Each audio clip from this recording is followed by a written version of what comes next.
silver screen costume men with their tails, but I've lived the dirt roads and the hard-packed trails. This is my country, this is my fight. From dawn till the dusk, I'll stand for what's right. Hard work in our veins, pride in our song. We'll hold our ground, it's where we belong.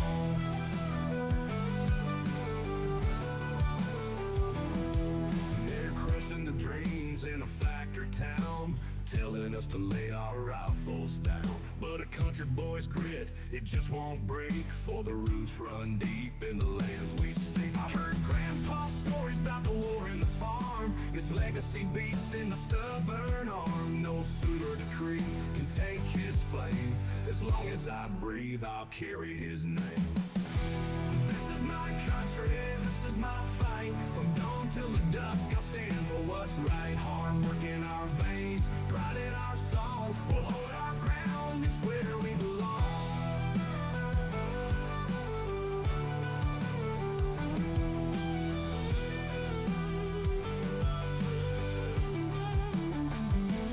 This is my country, this is my fight. From dawn till the dusk, I'll stand for what's right. Hard work in our veins, pride in our song. We'll hold our ground, it's where we belong. This is my country, this is my fight. From dawn till the dusk, I stand for what's right. Hard work in our veins, pride in our song. We'll hold our ground, it's where we belong. It's where we belong.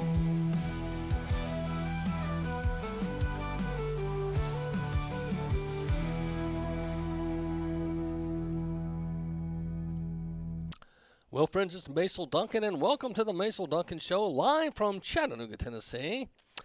Well, we're going to start off with a bang, a bangaroo, if you will, because this pastor's not happy.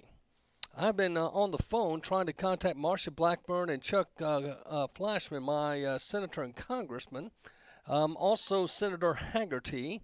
Chuck Flashman's office has returned calls, but the two senators, I know they're busy, and I am not super duper important, but there's things going on that's just not right, folks, and I'm going to inform you about it because these are fact jacks I know to be true, okay?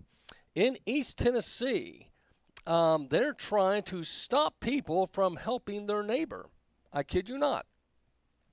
There's been a FEMA text that went out, and it basically said, please do not collect or send donations to affect areas in East Tennessee. Are you kidding me? It also says, do not donate to local churches. Donate to FEMA. You need to be glad I'm a preacher, FEMA. I would tell you something. Let's just give the longer version that one of the, I've got hold of this from a political pundit friend of mine. I can't mention his name, but this is the update. After counties are beginning to establish local donations and volunteer reception centers, please visit FEMA's website for involving list of all locations. Okay? So while local communities appreciate the volunteer spirit during the disaster, please do not, and it was in capitals, do not send donations that have been requested by state or local authorities. TEMA, which is Tennessee's FEMA, is not accepting volunteers or donations until the life safety mission is complete. Tennesseans do not self-deploy to disaster areas. This will hinder response and recovery operations. They're telling you not to help your neighbor.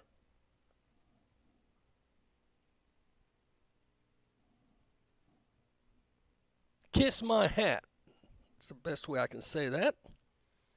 A fund at East Tennessee Foundation has been established for monetary donations for impacted counties. Of course, they want the money, they just don't want our help. TEMA works with Tennessee voluntary organizations, supposedly blah, blah, blah, blah, blah, but they're telling us do not come to the area, do not help your neighbor, and do not donate to local churches. Now, this is on X. Kelly DMP has posted this. We have medical teams trying to access Burnsville, which is an elevation of 2,700 feet, and Black Mountain. Authorities are threatening to arrest. I'm going to keep this short and simple. Something is very wrong here. Why are they threatening to arrest people that want to bring water and food to those stranded in barren areas because of the flood? What are they hiding? Here's another one. Make this guy famous. I won't use the word they used. Luke Lure, fire chief, arresting rescuers. Now, how does a fire chief have the power to arrest? Pal, it'd be on like Donkey Kong. You're not arresting me. Lake Lure fire chief arresting rescuers trying to bring food and water and airlift those stranded. Dustin Waycare fire chief. It says call 828-625-9333. Hey, let's just give it a shot here. Thought, why not? I find out. If I can find out the facts, I'll just give it a call myself. 828-625-9333. Let's give him a chance. This is America, proven innocent till proven guilty.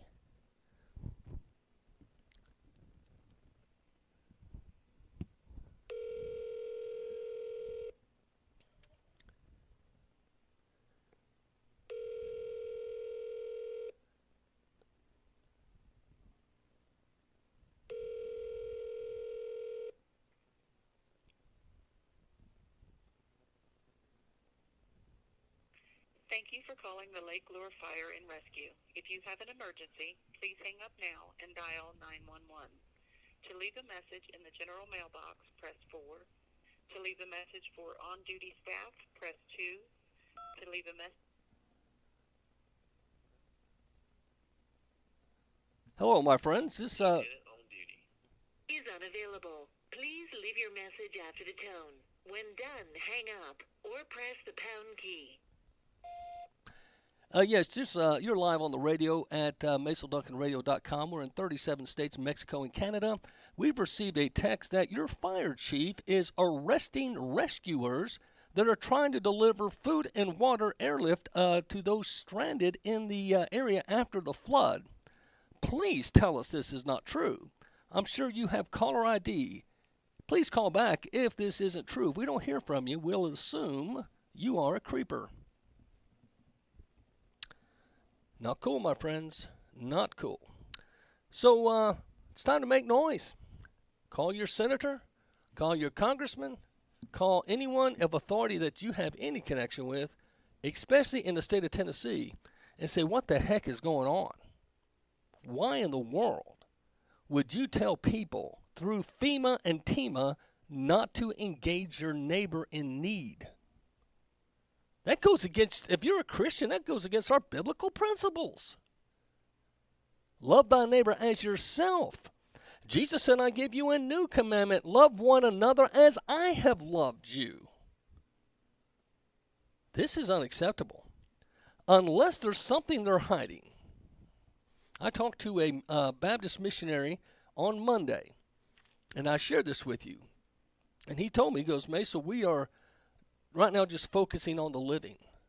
And I said, what do you mean? He goes, I'm coming across tons of dead people, hundreds of dead people. He goes, I believe the count of the dead is in the thousands. I said, how come they're only saying like 100, 140? He goes, I don't know. He goes, but I'm telling, we're finding people in trees, in cars that were submerged. They're all over, but they're for some reason not telling the people the truth. There are a lot of dead people. He goes, but we're just seeking for the living right now. We're having to bypass the dead. And that's a fact check. Does this upset you? To know that your FEMA and TEMA telling you don't donate to local churches, but give to them? I'll tell you what, there's a church. Why don't we blow this up? PleasantBeachBaptist.com. I've posted on my site many times, PleasantBeachBaptist.com. Beach like you're going to the beach. PleasantBeachBaptist.com. They're in the flood zone. They're ministering to people there, and you're saying, well, how do you know? That's where my parents go to church. That's where my wife goes. That's my wife's hometown. Her sister and my brother-in-law have been going down and helping flooded victims, friends and neighbors of theirs. One guy actually got into the attic because it flooded the whole house, and they had to go to the attic, and he had a hatchet in case he had to cut his way out through the roof. But don't worry, TEMA and FEMA might get there in 2 or 3 weeks. Just stay up there and starve to death.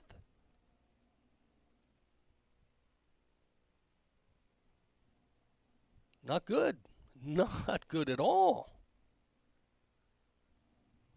This just doesn't make sense. Why would they try to tell the church and neighbors to stand down and not help your neighbor? I don't understand this. But Lake Lure Fire Chief is arresting rescuers. If you want to call him, it's 828-625-9333.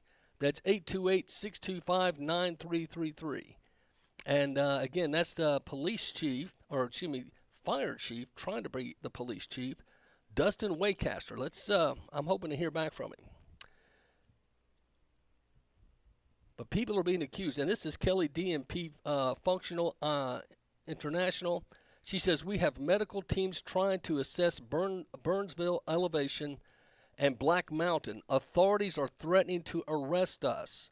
I'm going to keep this short and simple. Something is very wrong. They don't want us going past a certain point. What are they hiding? What are they hiding? Interesting, is it not? There's a proposed lithium mine present at the climate environment conflict. Did you know this? This was November 12, 2022. And that was there in the mountains where the flood hit. North Carolina's largest battery now running in Asheville. Oh, Asheville's where the flood hit. That's right. This is Duke Energy, their own magazine, saying North Carolina's largest battery now running in Asheville. 9-megawatt battery will help Duke Energy add more solar to the grid while maintaining reliability. Another news clip. 2 mines in North Carolina are the world's only. The world's only. Did you catch this? The world's only. 2 mines in North Carolina are the world's only producers of quartz necessary for semiconductor manufacturing. If they were to stop operating, it would mean a few years of catastrophic disruption, says Wharton professor Ethan Molick. Tennessee Valley Authority releases 20-year power grid plan. Scenarios show natural gas build out as an increasing environmental, economic, political liability, getting rid of natural gas and bringing in the green energy. Governor Lee announces Orano USA seeks to locate uranium enrichment operations in Oak Ridge, Tennessee. Oak Ridge selected as the preferred site, representing the single largest investment in Tennessee history. In case you don't know this, Oak Ridge is where they make the bombs. Do you know that? It's very wealthy. If you want to live in a real swanky part of Tennessee that's not Nashville, go to Oak Ridge. Piedmont Lithium Project. The Piedmont Lithium Project is an open site mine along with lithium hydroxide chemical plant proposed to be developed by Australia-based Piedmont Lithium. Where they want to build this? Where does Australia want to build this? In North Carolina, where the flood happened. North Carolina approves mining permit for Piedmont Lithium. According to WCNC of Charlotte, the company still needs other permits and approval from Gaston County leaders before it can begin mining the lithium. Citizens have been against the mining and the lithium being mined there, and they've been hindering the productivity. So if you vote against what they want. They find a way to move you out. The Piedmont Lithium is one step closer to making its mining operation in Gaston County a reality.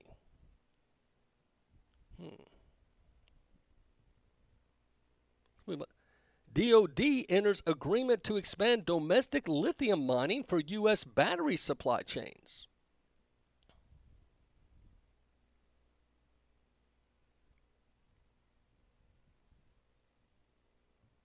The Office of Assistant Secretary of Industrial Base Policy, through its manufacturing capabilities, expansion, and investment prioritization office, entered an agreement with Albemarle Corporation to support the expansion of domestic mining and production of lithium in North Carolina, September 12, 2023. They got a lot of lithium out there in the Carolinas, don't they? iPot, the official, has on his X, a map. If you want to go to iPot, IPOT dash the official, he's got a map where all the prospective mines are going to be built. Bam! It just happens to be right where the flood was.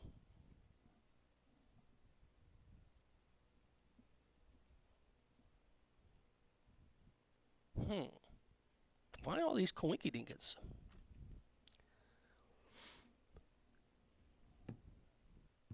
I'm just saying. Artificial long spheric modifications, the metal oxide space cloud experiment. Have you ever heard of HARP? City of Asheville announces new project to enhance neighborhood resilience connectivity with part of their smart city strategy. Asheville just became a smart city.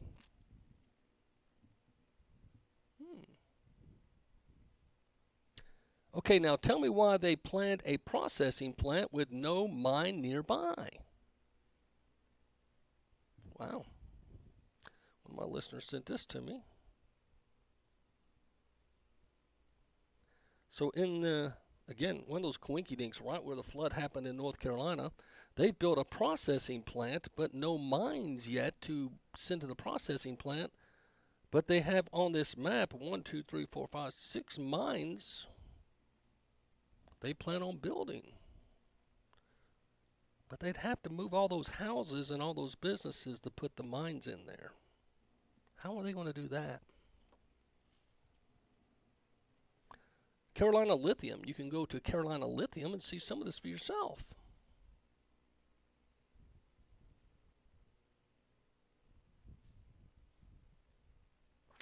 Does anyone else think it's weird that BlackRock signed a $90 million contract for lithium, the very same area that was hardest hit by the Hurricane Helene? BlackRock, who controls the Federal Reserve, who controls pretty much everything, signed a $90 million contract for lithium where the flood happened. So going back to the beginning of all these news clips, we have a fire chief who is arresting people trying to bring food and water to flood victims. The Lake Lowry fire chief arresting rescuers trying to bring food and water and airlift those stranded. Oh, I didn't see that.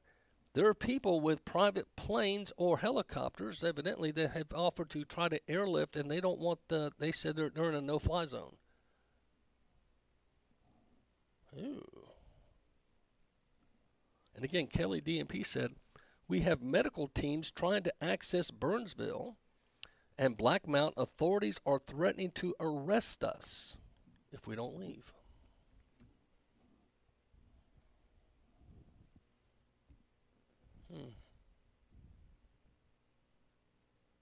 What's going on?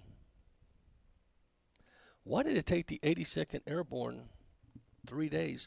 You know, when Katrina hit, they were there and Katrina within 3 to 4 hours. It's been over 3 days. Why are they waiting?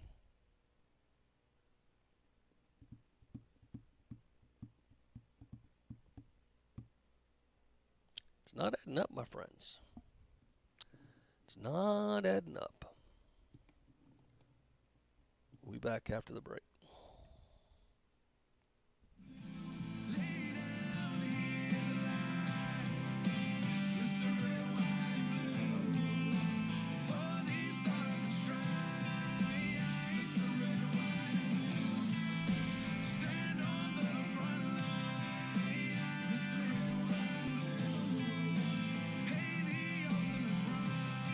If the state of Lebanon and the world can't push Hezbollah away from our border, we have no choice but to do it ourselves. I want to make it clear. Our war is with Hezbollah, not with the people of Lebanon. Israel's Defense Force laying out details of its ground operation in Lebanon Tuesday. The IDF launched limited ground raids late Monday night, targeting Hezbollah positions along the northern border. Ground troops, backed by air and artillery support, entered several Lebanese villages.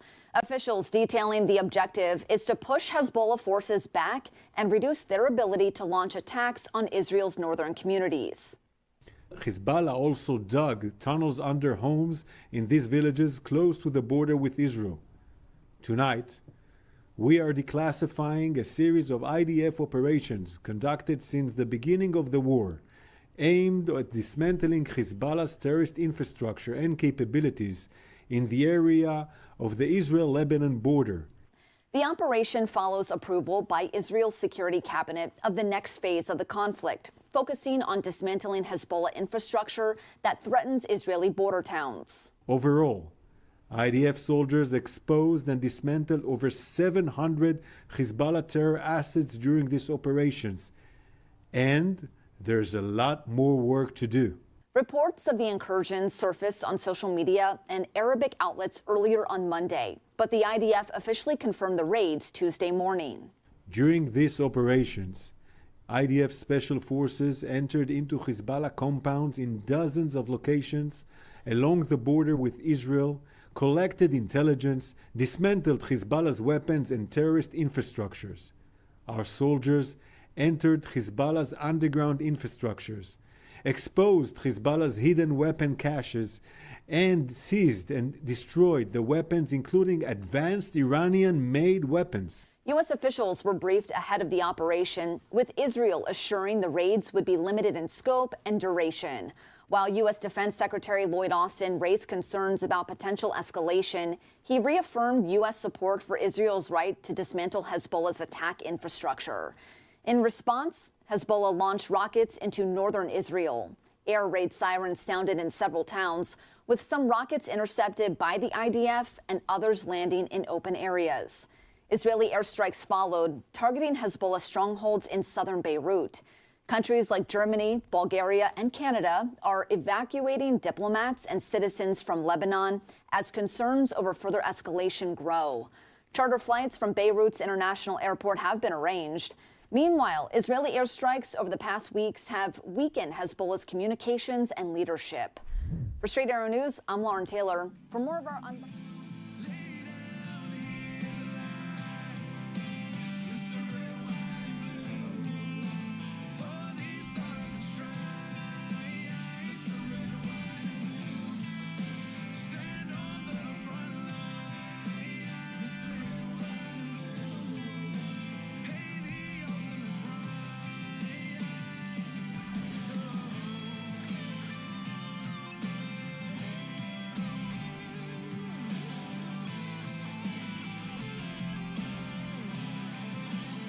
Hello, my friends. This is Macil Duncan, and welcome back to the Macil Duncan Show. We're broadcasting live from Chattanooga, Tennessee. We're on USAHeartbeat.com and StreetLevelAmerica.com. These radio stations both have me in 37 states, Mexico, and Canada, and there is a European outlet, and we're getting some European listeners. Destiny Life Media here in Chattanooga, SGM Alabama, New Jersey Freedom Network, the Tennessee Conservative Network, God and Politics Network, the Revolver Media Network in Indiana, and MacilDuncan.com that has us on X, Rumble, Facebook, and etc. I've got a prayer request in from one of my listeners, Miss Tina. She says, Macil, I've been following you for years. On the 17th of last month, I found out I have a serious, I can't pronounce the thing, but it's cancer. Okay, it's bad cancer of the uterus, and things going on with my liver and the left lung. I need your prayers. Tina, I'm going to say a prayer for you right now. I'm going to ask all my listeners to pray for Tina. You understand God knows her name, and she's been a faithful listener for many years now, and I believe in the power of prayer. Heavenly Father, I pray for Tina, dear God, and she is calling out for prayer. Lord, she's got cancer, and Lord, cancer is just another word to you, but it scares us to death. So Lord, I ask you to give her peace and give her a calmness. You tell us sometimes in Romans, Lord, we don't know how to pray as we should, but the Holy Spirit intercedes with groanings too deep for words. And I pray, God, for your Holy Spirit to intercede on her behalf to your throne. And Lord, we pray for healing as this cancer has in her uterus, it's in her liver and her left lung. And I believe you can heal her. I pray this in Jesus' name. Amen. Tina, pastor salute to you, and my heart will go out to you, and I will keep you in my prayers throughout the day. And my wife and I will add you to our prayer list. Well, we've got a lot going on, and there was a debate last night. I had to get off my chest what's going on in East Tennessee, and we'll readdress that later in the show. But Vance and Walt's debate highlights in 3 minutes. See what you think. If you watched it, you'll recognize this. If you didn't, this may enlighten you. Now, understand, CBS, this is by MSNBC, so it's going to lean probably Waltz's way, even though he got his butt whipped.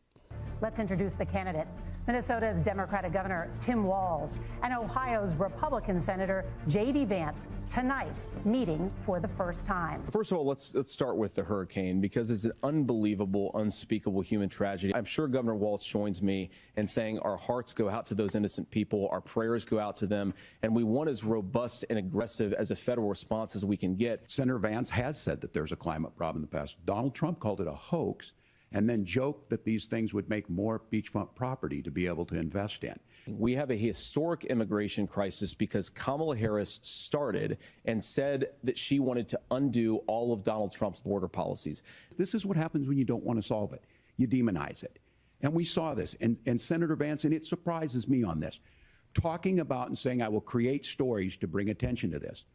That vilified a large number of people who were here legally in the community of Springfield. The people that I'm most worried about in Springfield, Ohio, are the American citizens who have had their lives destroyed by Kamala Harris's open border. It is a disgrace, Tim. And I actually think, I agree with you. I think you want to solve this problem, but I don't think that Kamala Harris does. Margaret, the rules were that you guys weren't going to fact check. And since you're fact checking me, I think it's important to say what's actually going on. Thank you, gentlemen.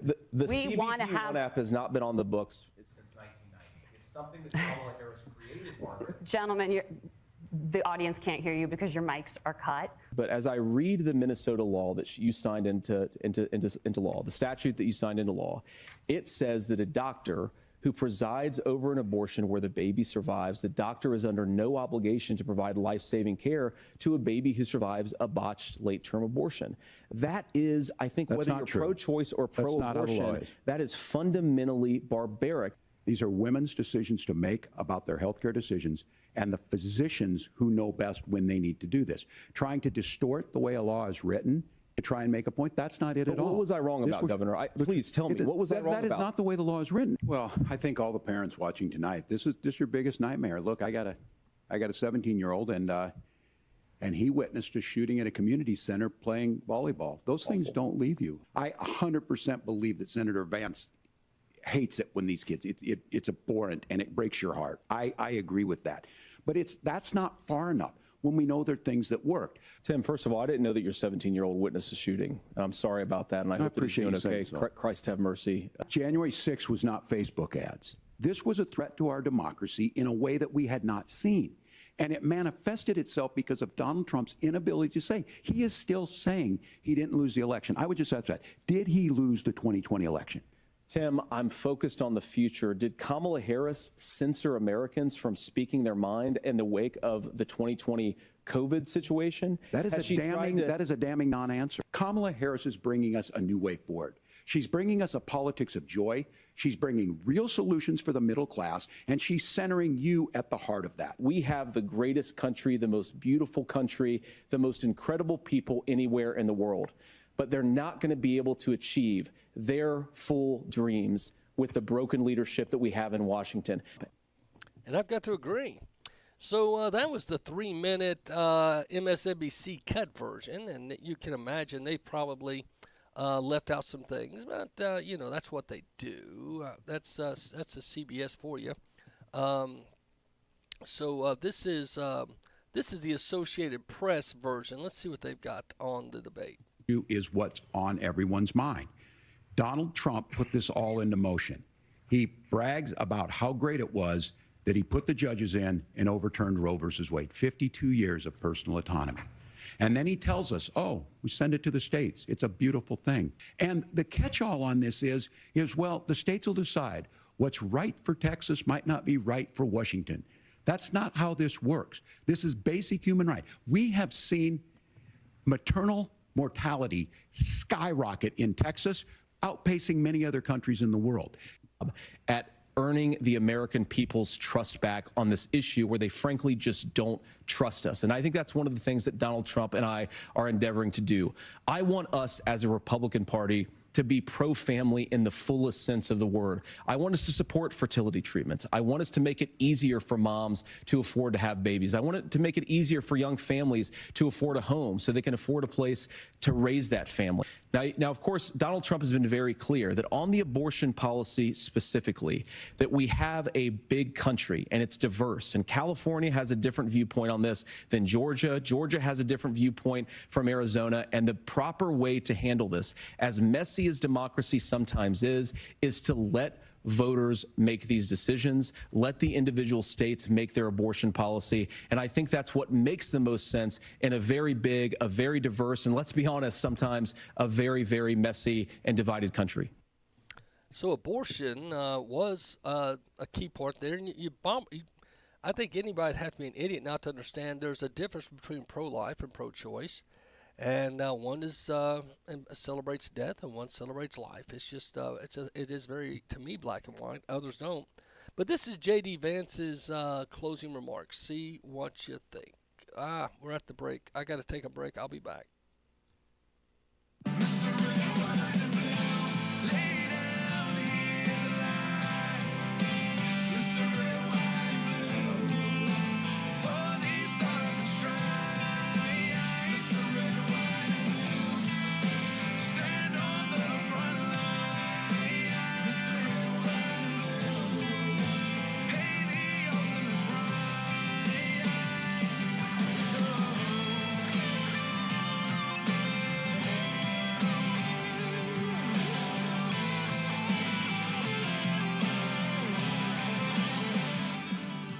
WVMG Chattanooga. Hey, I'm from Texas, and I love listening to your show because y'all tell truth on there. You don't water it down, and I know what I listen to is real.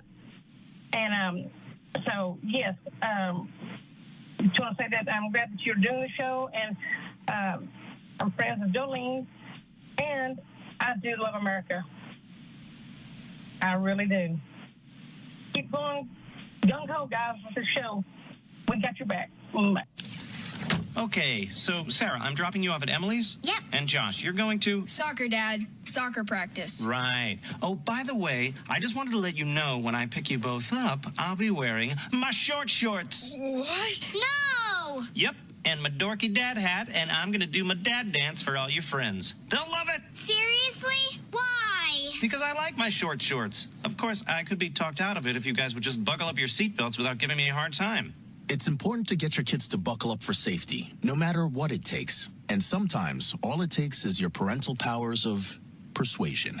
Okay, we're buckling up. See, all buckled. Good choice. I'll just have to do my dad dance at dinner time. What? No! Do what you have to make sure your kids are wearing their seatbelts, even on short drives. Never give up until they buckle up.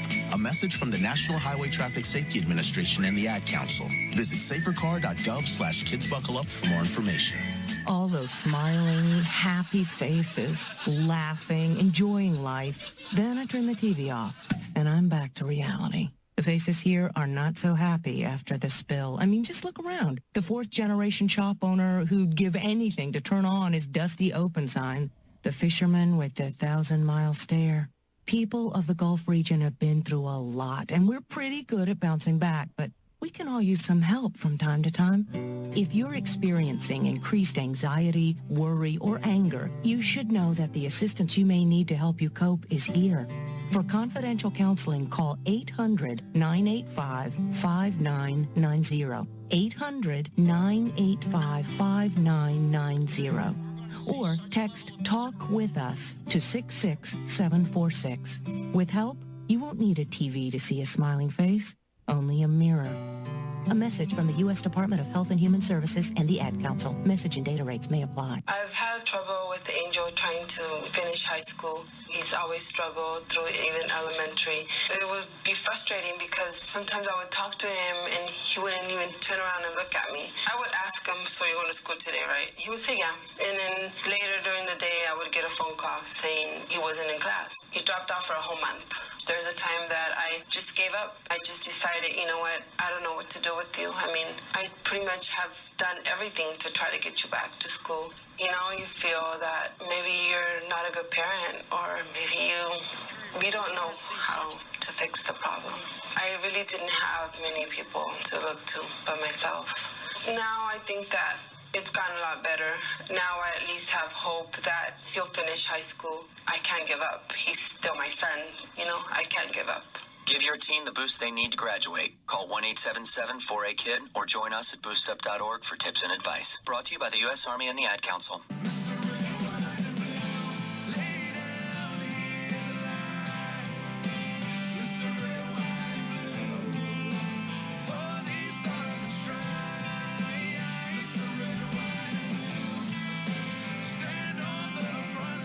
This is Macil Duncan, and welcome back to the show here in Chattanooga, Tennessee. Broadcasting live from USA Heartbeat Studios. And we appreciate all that are listening to the show. And if you can like and share the show, tell your friends about it. Thanks so much. Later on today, we'll have award-winning journalist Dave Adams, who will be calling in. He is the founder of USA Heartbeat Radio, as well as Street Level America. We'll talk about the debate and different things, but the other thing is they're having a rally in Georgia with General Flynn, and a friend just sent me in. This is a statement from General Flynn. See what you guys think about the general.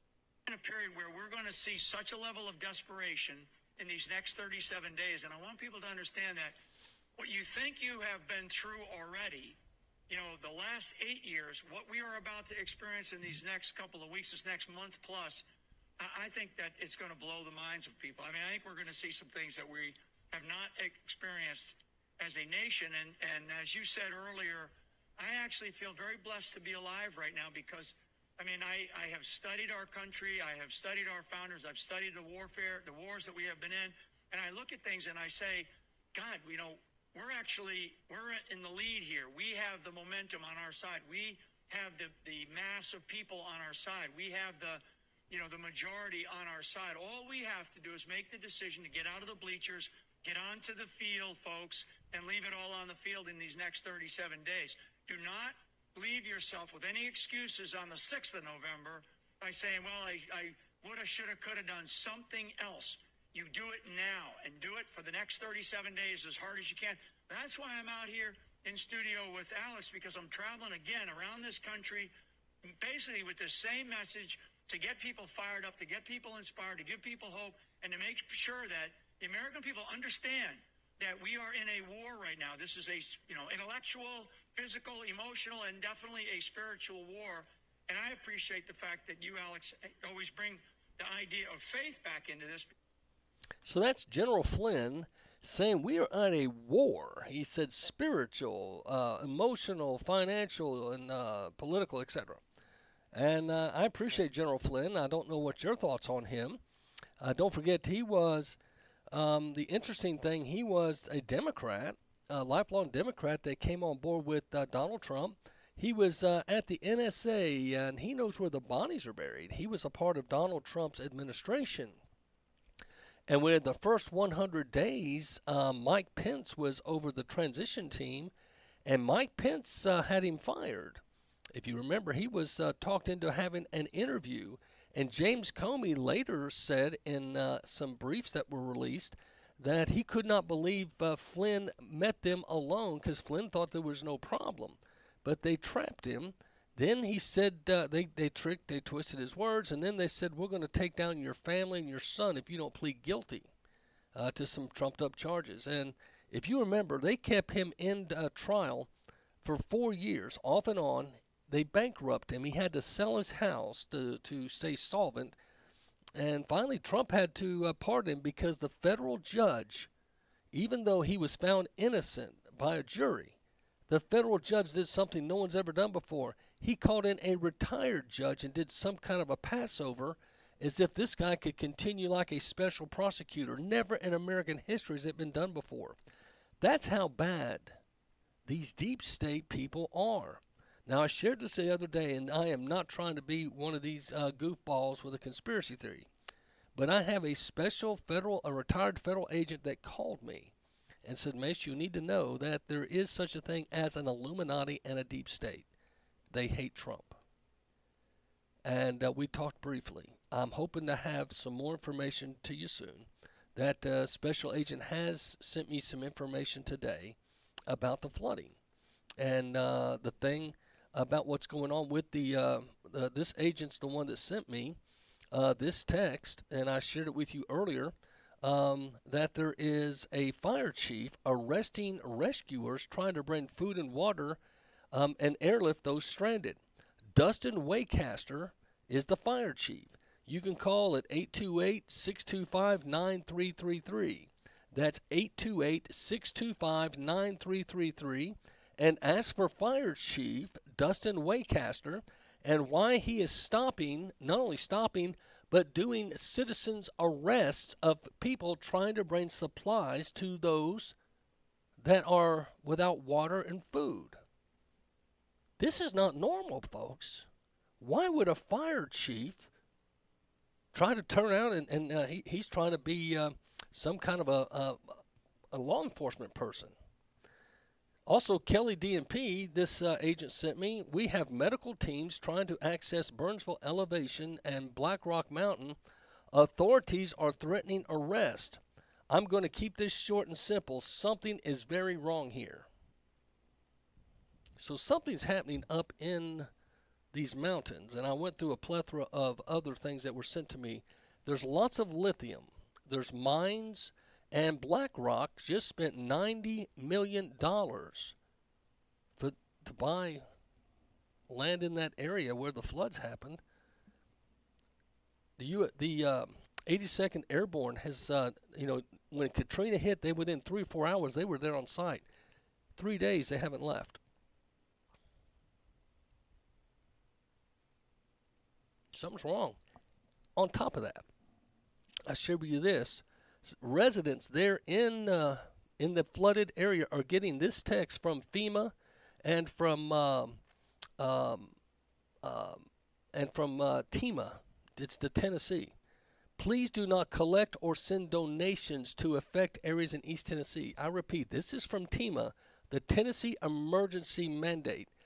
Please do not collect or send donations to affected areas in Tennessee. Do not send donations to churches. Why would they do that? Now, I've put calls into Marsha Blackburn, to Haggerty, and my Congressman Chuck Flashman. Greg Vidal has responded. He's looking into this. Jeff Eversole and Lee Helton, two commissioner friends of mine here locally, they're looking into this. Mark Harrison, the chairman of the GOP here in Hamilton County, told me he's looking into this. I called Cody Womp, who is the district attorney here for Hamilton County. she's looking into this. Every number I had of anybody of any GOP influence in this area, state or national, I said I want answers. Because see, my mom and dad live in that flood zone. My wife is from that area. Her sister lives in that flood zone. They've been helping their neighbors out. And you're telling me by this thing they're breaking the law? What law? Who does FEMA think they are?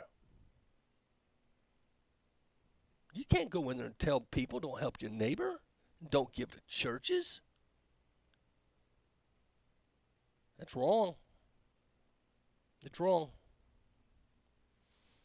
Well, another quick summation on the debate. This is Sky News from Australia. Let's hear what another nation thinks of the vice presidential debate. The vice presidential debate today. What a ripper it was. J.D. Vance wiped the floor with Tim Walz. He was cool, he was calm, he was collected. He was able to meet every attack that Walz levelled at him. He was able to meet every attack that the moderators levelled at him, and there were a few of them. I think it really shone through that J.D. Vance is not only a great orator, but he's put in the work to front up to the media, particularly the lefty media. He knows how to deal with them because he's unafraid to talk to the voters, even those who might disagree with him. Unlike Tim Walz, who's barely done any interviews, he only shows up at occasional rallies. Of course, that interview with Kamala Harris on CNN, he had to be there to hold her hand. You hide them away and you put them in this situation, and it doesn't always go well. So Tim Walz seemed a bit nervous, to the point where he started telling us he was a knucklehead. My community knows who I am. They saw where I was at.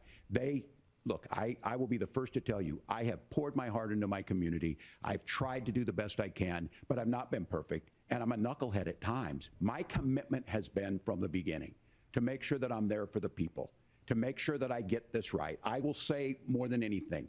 Many times I will talk a lot. I will get caught up in the rhetoric. Oh, no. So he's basically saying he said things that maybe aren't true. Calls himself a knucklehead. I don't know. Knucklehead, I'm from Minnesota and I am here to help. What a way to sell yourself to the people. And then, of course, he's been saying for a long time that he was in China when the Tiananmen Square attacks happened, and this formed his view about how important democracy was and how governance should be run. Well, we found out today that he wasn't actually in China when Tiananmen Square happened. So, of course, he was asked about this, and take a listen to the answer. I don't think he quite hits the point here. Governor, just to follow up on that, the question was, can you explain the discrepancy? All I said on this was I got there that summer and misspoke on this. So I will just, that's what I've said. So I was in Hong Kong and China during the democracy protests went in. And from that, I learned a lot of what needed to be in governance. Oh. He learnt a lot. Oh, it's just compelling and rich. For those of us who actually watched this debate, it was eye-watering bad watching Tim Walz, and the split-screen difference that you see between Vance, just cool as a cucumber. He's got his facts on his side. He's been doing his murder boards, as Kel explained to you last night, prepping for this. He is a well-oiled machine. Vance quite literally gave a masterclass in how to debate. Check out this point he made on illegal immigrants and the impact that's having on housing in America, where he starts out supposedly agreeing with his opposition, only to flip the tables spectacularly. Well, first of all, Tim just said something that I agree with. We don't want to blame immigrants for higher housing prices, but we do want to blame Kamala Harris for letting in millions of illegal aliens into this country, which does drive up costs, Tim. 25 million illegal aliens competing with Americans for scarce homes is one of the most significant drivers of home prices in the country. And if you notice, he keeps calling him Tim. He didn't call him governor. He dressed him down, and he kept referring to it as Kamala's campaign. And so since it is Kamala's campaign, Here's a there song seems to for be some Kamala. confusion about this. Let me clear this up right now. Her name is Kamala. Hey. It's not Kamala, no, her name is Kamala. Emphasize the first syllable, it's Kamala. Hey. Oh, also she is black and Asian. It's really not confusing. Her name is Kamala. What is so hard about how to say it? I really just you go hard on the car, you know it's no secret. But they think that it's these wrong. Other two guys just can't pronounce it. They are so freaking They say Kamala, Kamala, they're so stupid. She got them feeling like, ooh, a woman's gonna beat him, and not the way he likes it. Got him feeling like, ooh. This guy's an idiot. How to pronounce Kamala. Interesting. But here's another news site. See what you think. To the Democrats, I say, be careful what you wish for. I think there's a whole host of things that we can do here, but I do think at our schools we've got to talk about more security. Senator, thank you. Governor, you previously opposed an assault weapons ban, but only later in your political career did you change your position. Why? Yeah, I sat in that office with those Sandy Hook parents. I've become friends with school shooters. I've seen it. What'd you just say? Governor, you previously opposed an assault weapons ban, but only later in your political career did you change your position. Why? Yeah, I sat in that office with those Sandy Hook parents. I've become friends with school shooters. Office with those Sandy Hook parents. I've become friends with school shooters. Office with those Sandy Hook parents. I've become friends with school shooters. Sandy Hook parents. I've become friends with school shooters. Friends with school shooters. Friends with school shooters. Friends with school shooters. Friends with school shooters. I've seen it. I've become friends with school shooters. I've seen it.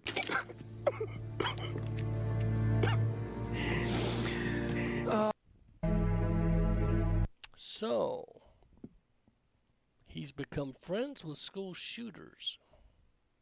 And he brought up Sandy Hook and Alex Jones and all this Sandy Hook stuff. Interesting little weave there, if you're like me. Have you ever wondered what... Interested. CNN had a meltdown and being forced to admit Waltz won. See what you think.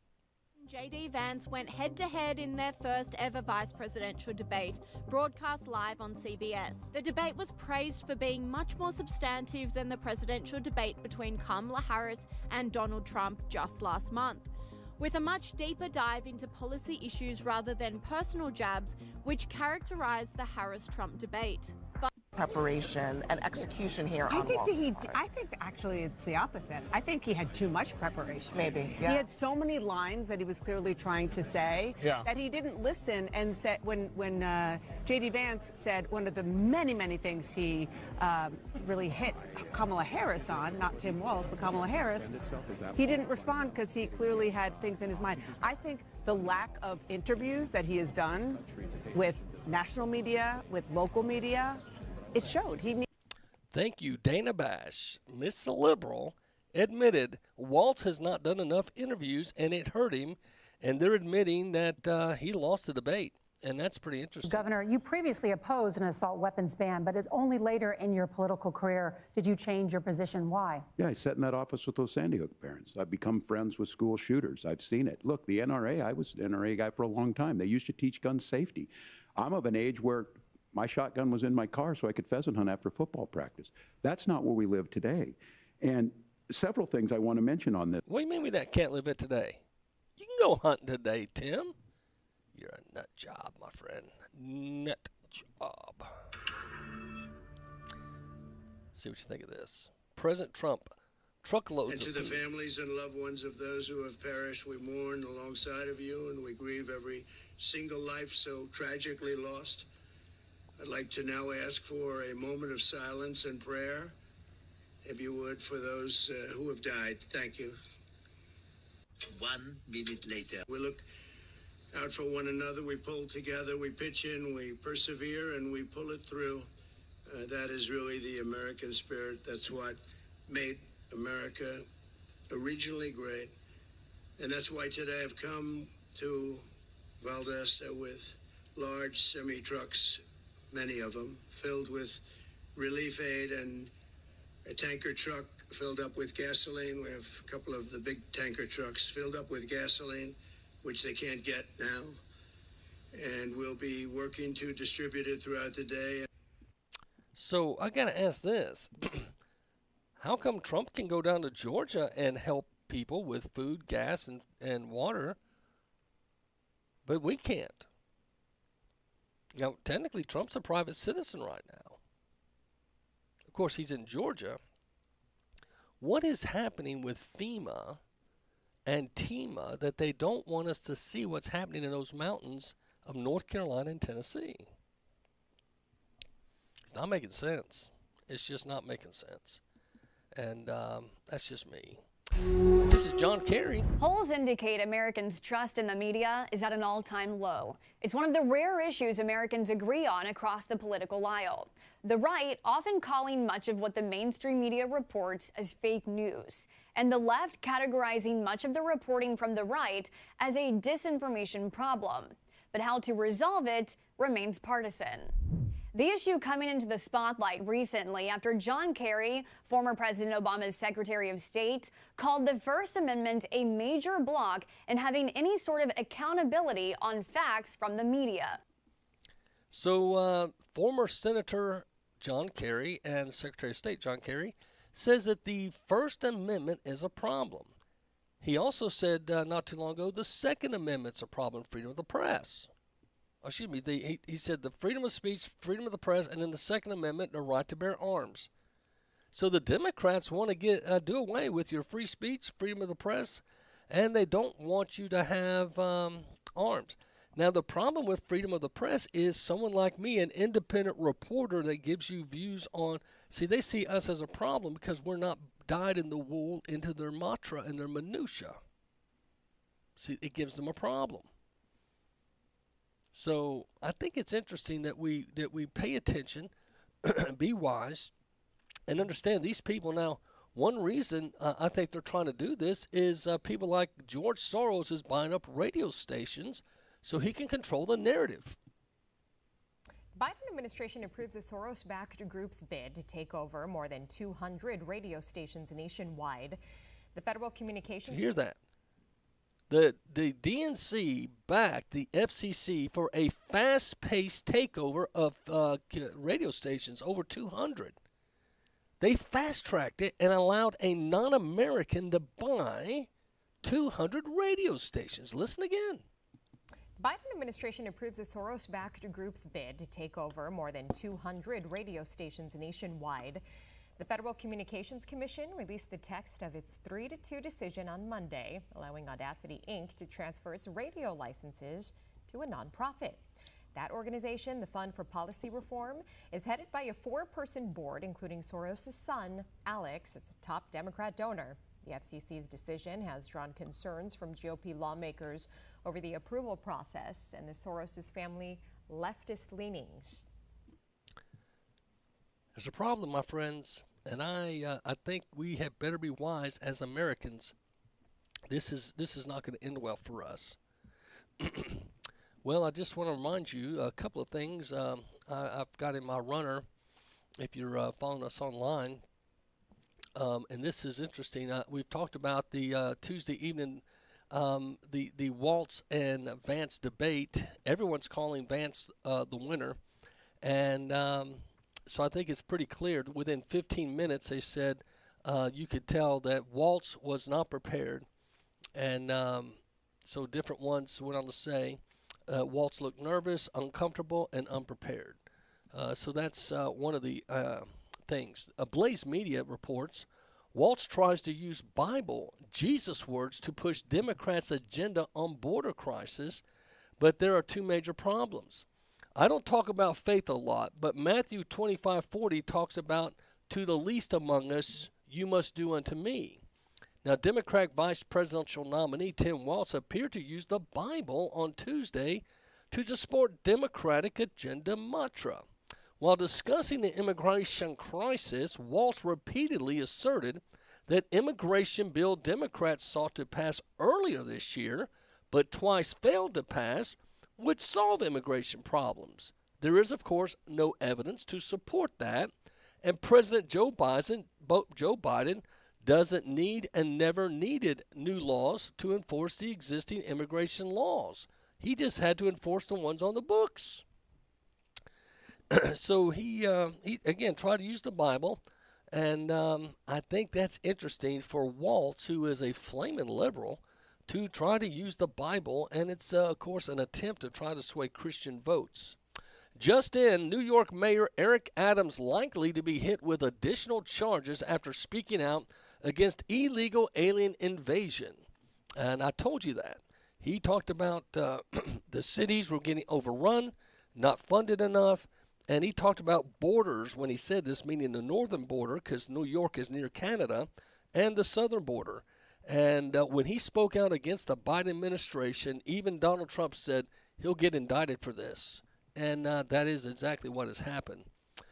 Tim Walt's question about being friends with school shooters at breakfast, and he ignored the question, but he did admit it at the debate. So there's some investigation that needs to go on with the FBI. They're going to be fair that Tim Waltz has admitted that he was friends with school shooters. Virginia teacher that was fired for misgendering trans students wins $575,000 payout from the school board when he said he would not feel comfortable referring to kids and other names other than their birth names. He was fired. And because they fired him over that issue, he went to court, and he just was awarded $575,000. If you're a school teacher out there, and you're feeling like they're picking on you to follow a very liberal agenda, fight. Lawyer up, and I promise you'll win in the end. We're finding this out. The coach that was fired for praying, look at the big settlement he got. This teacher in Virginia, and Virginia's a blue state. Okay, that tells you how much they know this was wrong. So keep that in mind. And finally, before we go to the break, this is in the New York Post. We're finding out Harold Daggett, the union boss, who is saying he's going to cripple the U.S. with the strike, evidently he's a millionaire. He drives a Bentley and has a 7,136 square foot mansion. So the guy that's trying to cripple the shipping industry, he's pretty wealthy himself. And the average pay of the dock worker is $100,000. You decide. I'll be back after the break.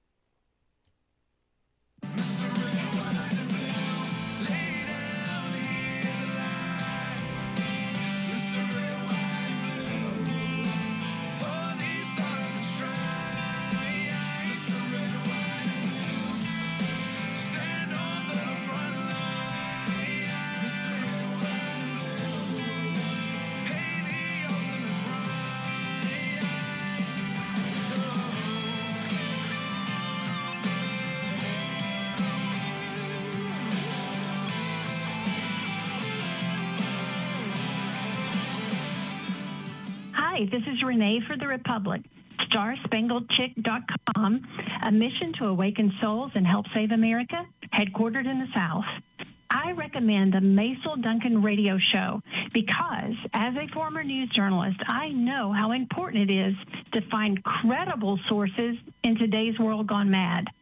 Join Macil Duncan on his show and me on social media such as Facebook at Star Spangled Chick to find out why loving and protecting America has never been more vital in the history of the USA. WVMG Chattanooga.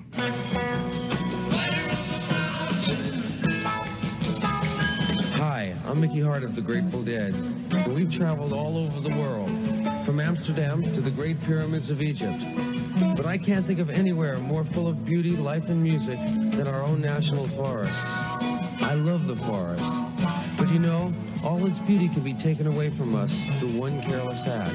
A campfire unattended, a cigarette butt thrown out a car window, or a trash fire left alone.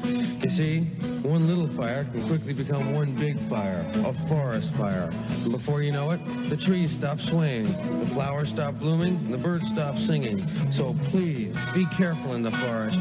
It belongs to all of us, and remember, only you can prevent forest fires.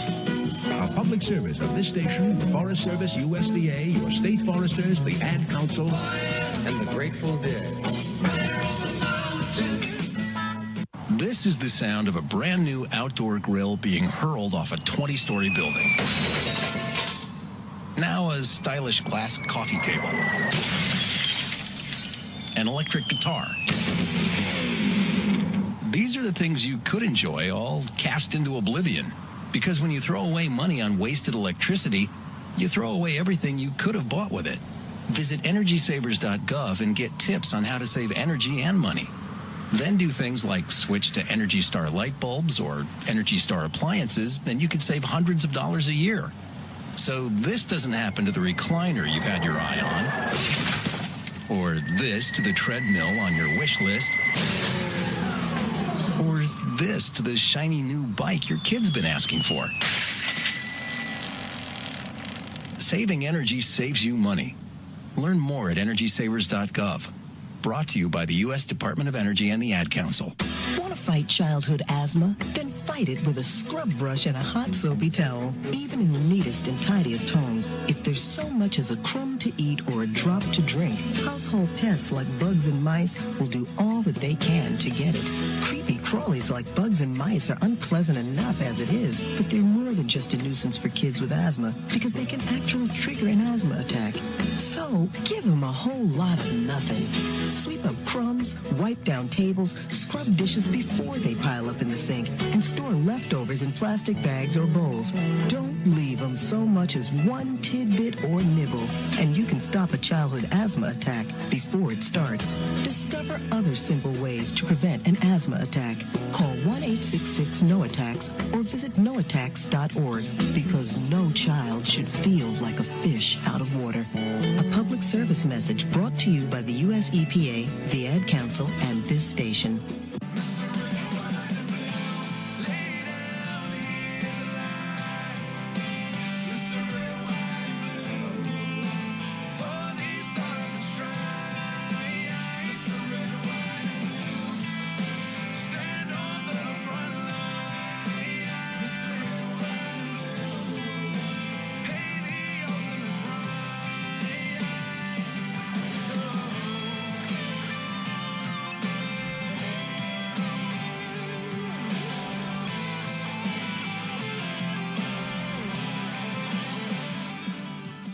Machines run the This world. is Macil Duncan, and welcome back to the show. Someone sent me this fake news remix of Donald Trump versus the mainstream media. See what you think.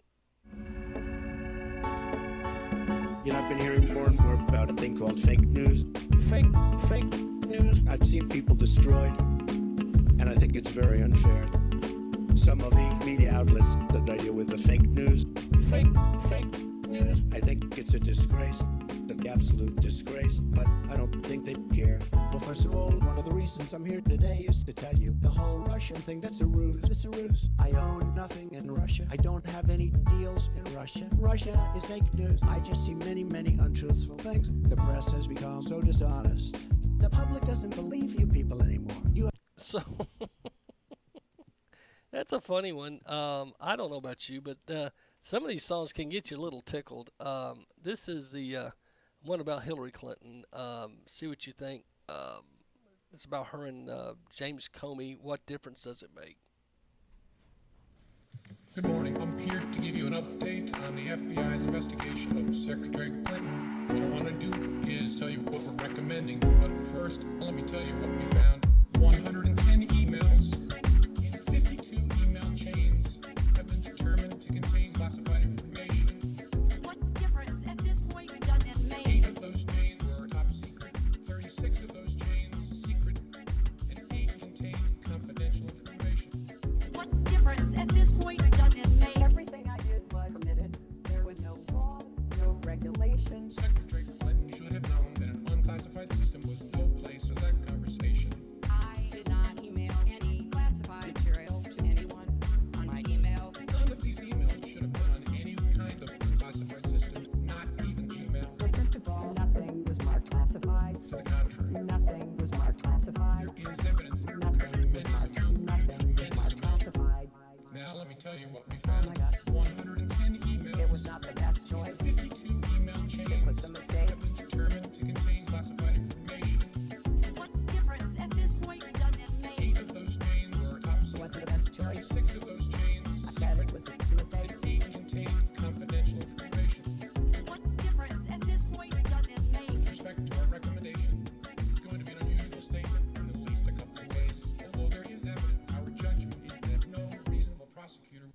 such a case.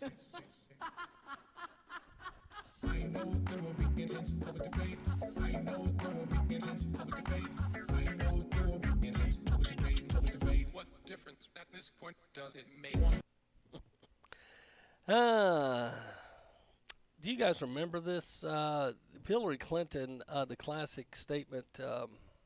The fact is, we had 4 dead Americans. Was it because of a protest, or was it because of guys out for a walk one night who decided they'd go kill some Americans? What difference at this point does it make? It is our job to figure out what happened and do everything we can to prevent it from ever happening again, Senator. What difference at this point does it make? What difference at this point does it make? What difference at this point does it make? That's your Hillary Clinton. Hillary the Killery, who has made some panic statements lately, saying that she's afraid things are going to happen here in October that will come out untrue towards Kamala Harris. Here is the queen of hiding and lying. If you want to get a rich look at the Clintons, there's a book out called Tex Mars, by Tex Mars. It's called Big Sisters Watching You. And it lists their term as governor and his first term as president. And all the people that died, people that state troopers, former bodyguards, former Secret Service agents, former friends, business associates, they would fall asleep on railroad tracks. Many of them did. They would have an accident where a hairdryer would fall into their bathtub. A lot of strange things when you talk about Hillary the Killery. So it's interesting that some of this stuff is resurfacing, because I think people do think it makes a difference, Mrs. Clinton. Americans. What difference at this point does it make? Makes a big difference, because it's American lives, ma'am. And I think you've really been calloused and cold, and I pray the day comes when you will find some kind of justice, if ever. America really needs that. Well, I played this for you yesterday, and a lot of us were shocked that Caitlin Clark is getting snubbed by Nike. Its Adidas Global Ambassador is giving major props to Caitlin Clark on Twitter, and the internet has gone wild. But where's Nike in all of this? Let's dive in, because this one's a bit shocking. So Nike is back in the headlines, but not for the best reasons. For those who don't know, Nike signed Caitlin Clark back in April with a huge $28 million deal. It was all over the news, a record-breaking deal for a female athlete. But now, with Caitlin winning WNBA Rookie of the Year, Nike has been strangely silent. And so has the WNBA. No congratulations officially from the front office. So here's a funny song. Speaking of funny songs, they're trying to blind the WNBA Golden Goose.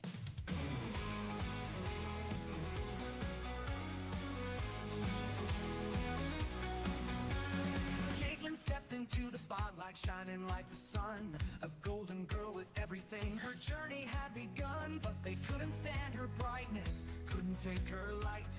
The golden goose they're trying to blind just happens to be white. They're trying to blind the golden goose. Yeah, they won't play it fair. They envy her shine, but she's still standing there with the blackened eye. She's not backing down. The golden goose still wearing her crown. They're wearing the crown. Carrington took her shot, went straight for the eye. No mistake in her aim, we saw it in slow-mo fly. But Caitlin's got that fight, she's never backing out. No matter how hard they hit, she won't go down with them. They're trying to blind a golden goose, yeah, they won't play it fair. They envy her shine, but she's still standing there with the blackened eye. She's not backing down. The golden goose still wearing her crown. The girl's still wearing her crown. On the bench they reenacted. Have you ever wondered what happens? We all know the truth. It's more than just a poke. They're jealous of her talent, her fame, her place. Trying to bring her down cause they can't keep pace. They're trying to blind the golden goose. Yeah, they won't play it fair. They envy her shine, but she's still standing there with the blackened eye. She's not backing down.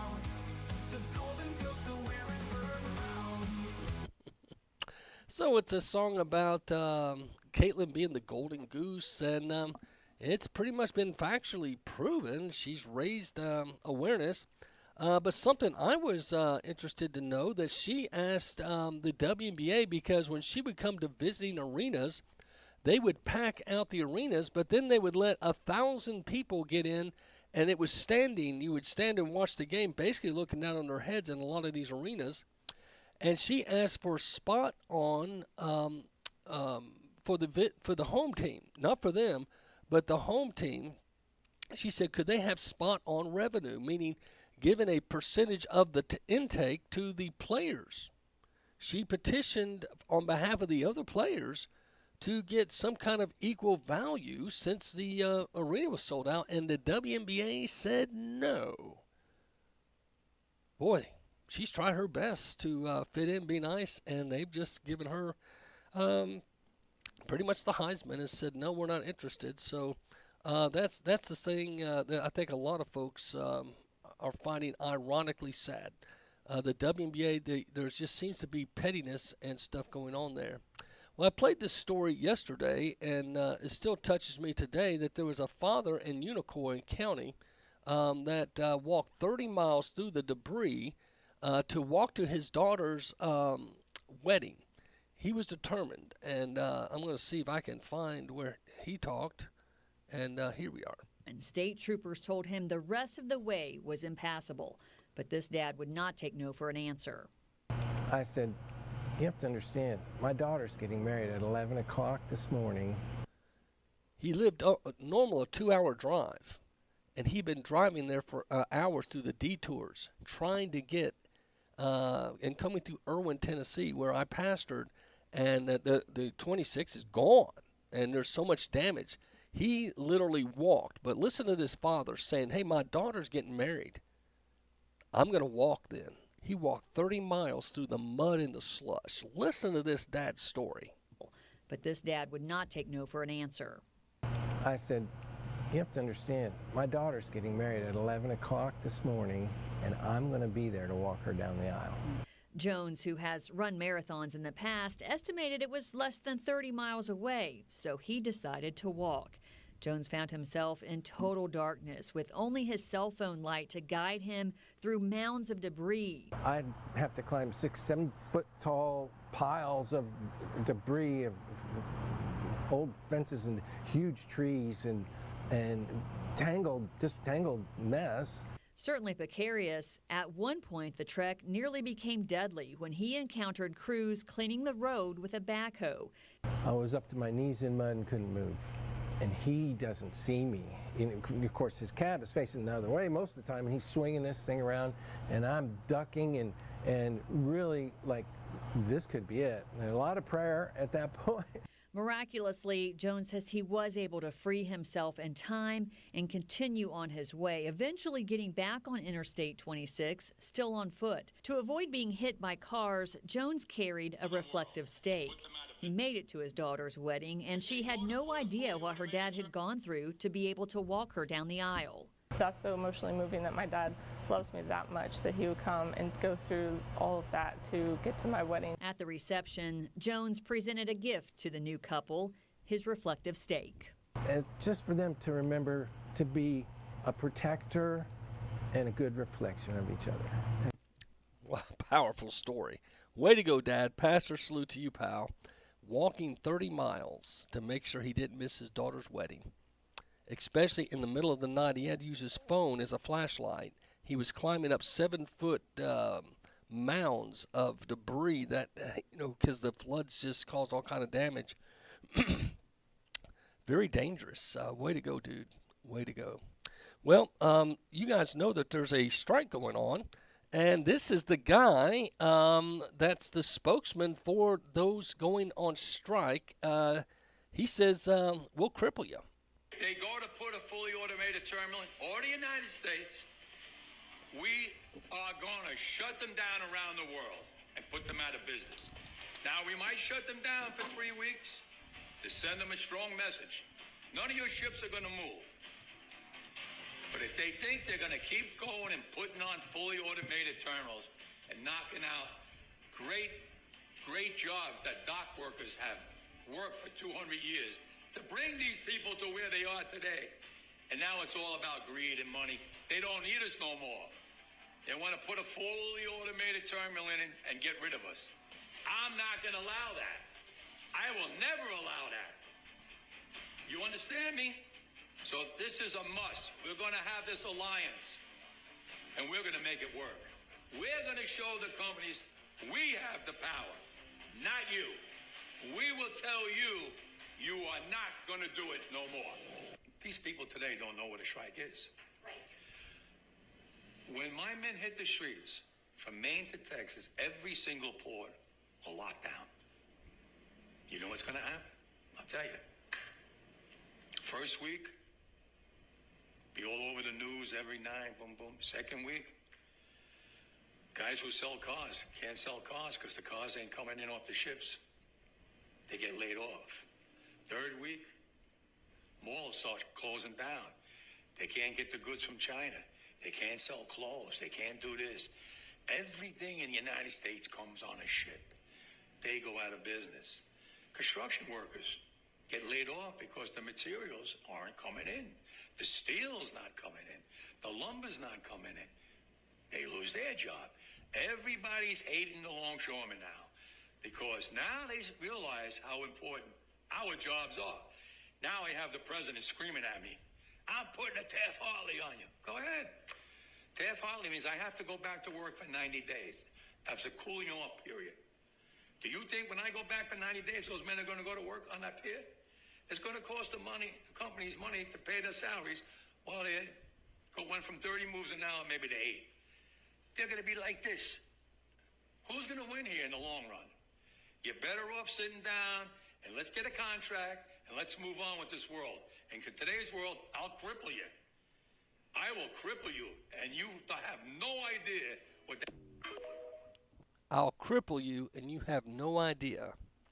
So what they're concerned about is these automated, and there's actually several right now in America that are totally automated. It's just one or two guys pushing a few buttons.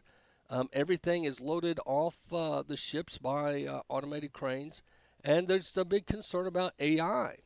So I know there's a lot of people in concern about this, but this guy that's leading the strike, the one who just said, I'll cripple you, he's the union boss, and he threatened to cripple the economy, but he lives in a 7,000 square foot mansion. He drives a Bentley, and he's rather wealthy. He makes over $1 million a year.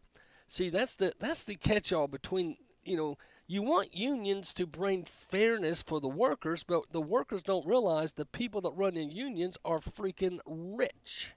Okay?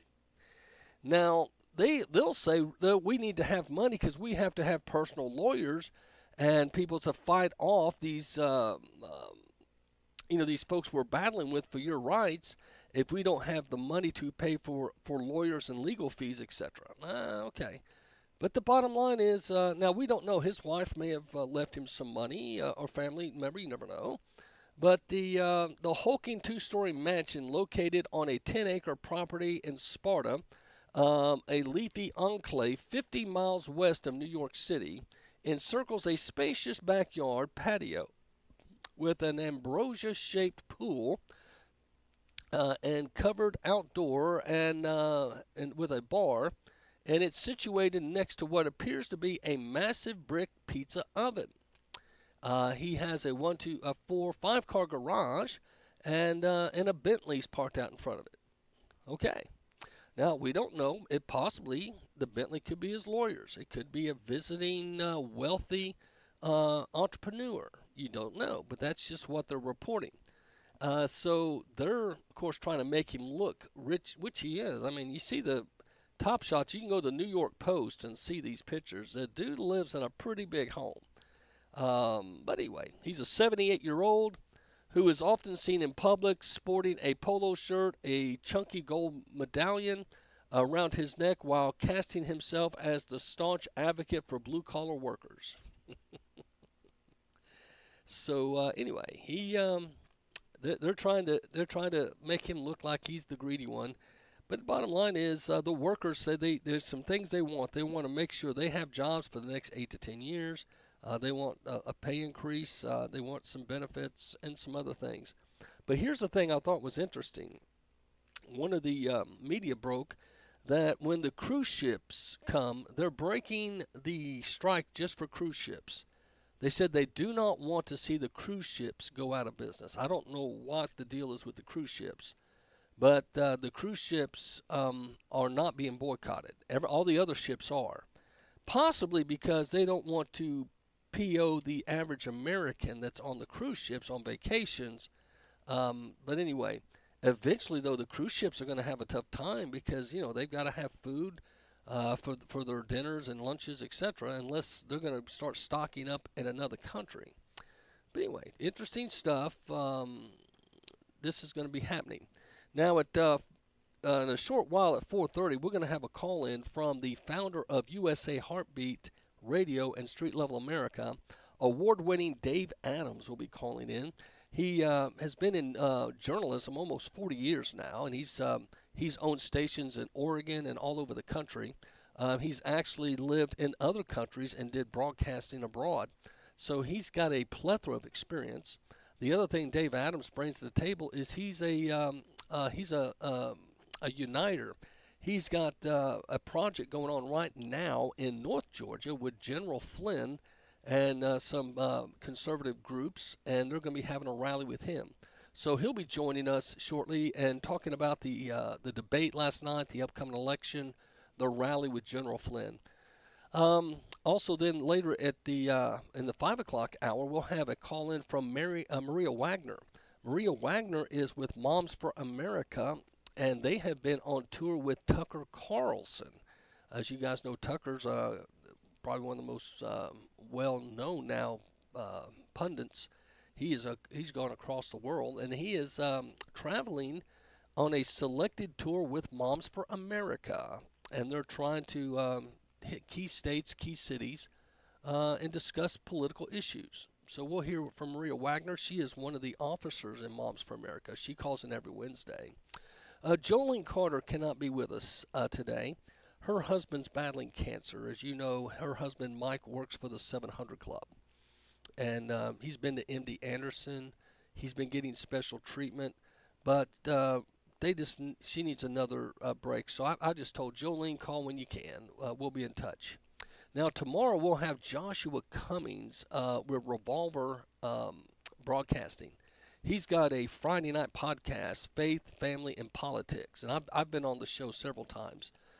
He's now, his YouTube channel and his Rumble is just growing. And Josh is in his early 30s. He brings a perspective from the young. So he'll be calling into the show tomorrow. And it'll be interesting to get his intake on the upcoming election and things that are around the corner.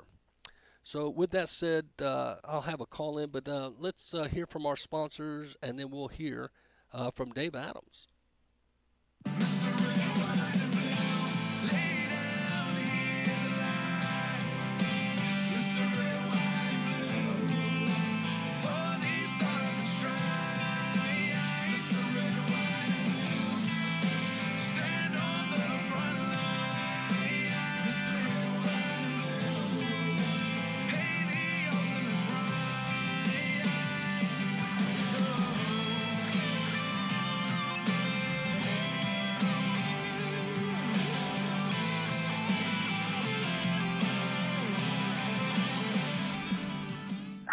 My name is Joanne Rivera, and I live in California.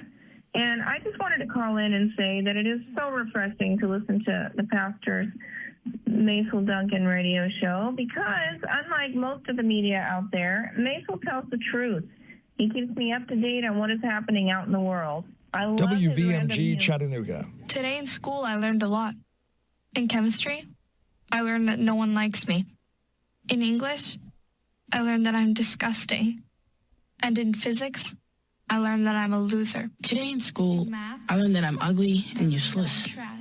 And in gym, I learned that I'm pathetic and a joke. In history, I learned that I'm trash. Today in school, I learned that I have no friends. In English, I learned that I make people sick. And in And at lunch, I learned that I sit on my own because I smell.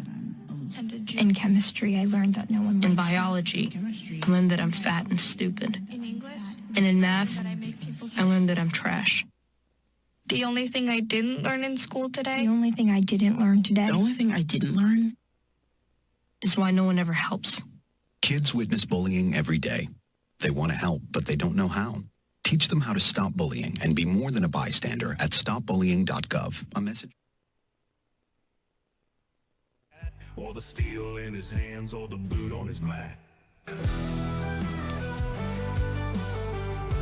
This is my country. I see the sweat on fields in the morning light, and I'd rather fight than lose that sight. Silver screen costume men with their tails, but I've lived the dirt roads and the hard-packed trails. This is my country, this is my fight. From dawn till the dusk, I'll stand for what's right. Hard work in our veins, pride in our song. We'll hold our ground, it's where we belong.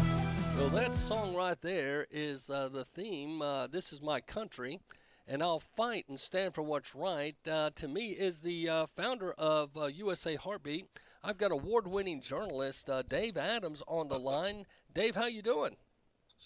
Oh, pretty good, pretty good. Was in Gainesville yesterday. I don't know about you, but I'm kind of a student of human behavior, and I know you're a pastor, so you kind of look at what makes people tick. I had an interesting case study yesterday. I was in Gainesville. General Michael Flynn, who was an advisor for Donald Trump, was visiting Gainesville and had an audience at the American Legion Hall there in Gainesville. And I don't know how political you want to get with this, but obviously Flynn supports Donald Trump. So in this audience of it was a small audience of I'd say about 15, 20 people. And in that audience was one person who doesn't like Donald Trump. And so General Flynn says, well, why don't you like Donald Trump? And he says, well, he's gonna get into office, and he's gonna be another Hitler. He's gonna kill all of us and put the rest of us in jail. And so General Flynn said, well, sir, I just want to know why you think that way. Just tell me why when did Donald Trump say he was going to kill all of you and put the rest of you in jail? Well, I don't know, but he's just another Hitler. And I would have loved to have taken the person aside and said, listen, I really want to talk to you to see how you came to that conclusion. And the audience disbanded and everybody went their own way before I had a chance to talk to him. But I would really like to talk to that person and ask him what's going on. And I'm trying to get to a point here. People are drawing perceptions based on feelings, personalities, and what they're hearing in the news, and then they just take that as fact. Well, I'm actually starting a new series at my church this Sunday, and it's going to be on there's basically 4 worldviews. And the biblical worldview has been tainted by the modernism and the variety of the different views out there. But people tend to believe what they listen to and who they allow in their life and their mind, and the media. And I think it's interesting, John Kerry, the former senator and Secretary of State, has said now we need to get rid of freedom of the press, freedom of speech, of course, and Second Amendment. Because he says we've come to a point where we can't trust just anybody in the media. That tells me I think people like you and I, Dave, we're winning because we're becoming influencers of thought. Would you agree? I would agree. And I've been in the media for longer than I want to think, since 1978. And so I've been on the ground floor. I was a news director at a station in Bend, Oregon. And there are times when ownership, I'm going to probably get somebody mad at me, I really don't care at this point, would come to you and say, this is how you're going to report this story. Our news director would come to us and say, it would give us this, we would research the story, and he would say, this is the angle I want in the story. And we'd say, wait a minute, we did the interview, we researched the story. Shouldn't we write the story? No. this is the direction I want you to take the story. Now, people assume that that's what's going on in the news media, and it is. We all see that right now. But I'm here to tell you it happens, because it's happened to me several times. Well, that's where, Trump's big famous line when he came down the escalator, he immediately went after fake news.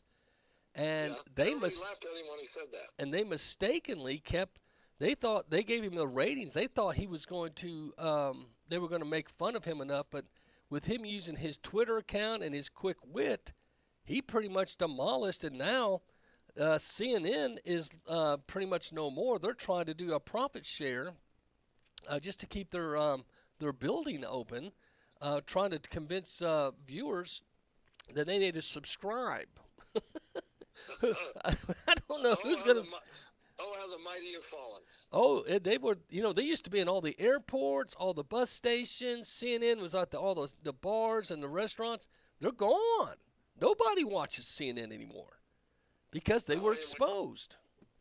One of the, it was about 8 months ago, 6 months ago, in one of the weekly cable news ratings, the Inspiration Channel, which shows black and white cowboy movies, had higher ratings than CNN.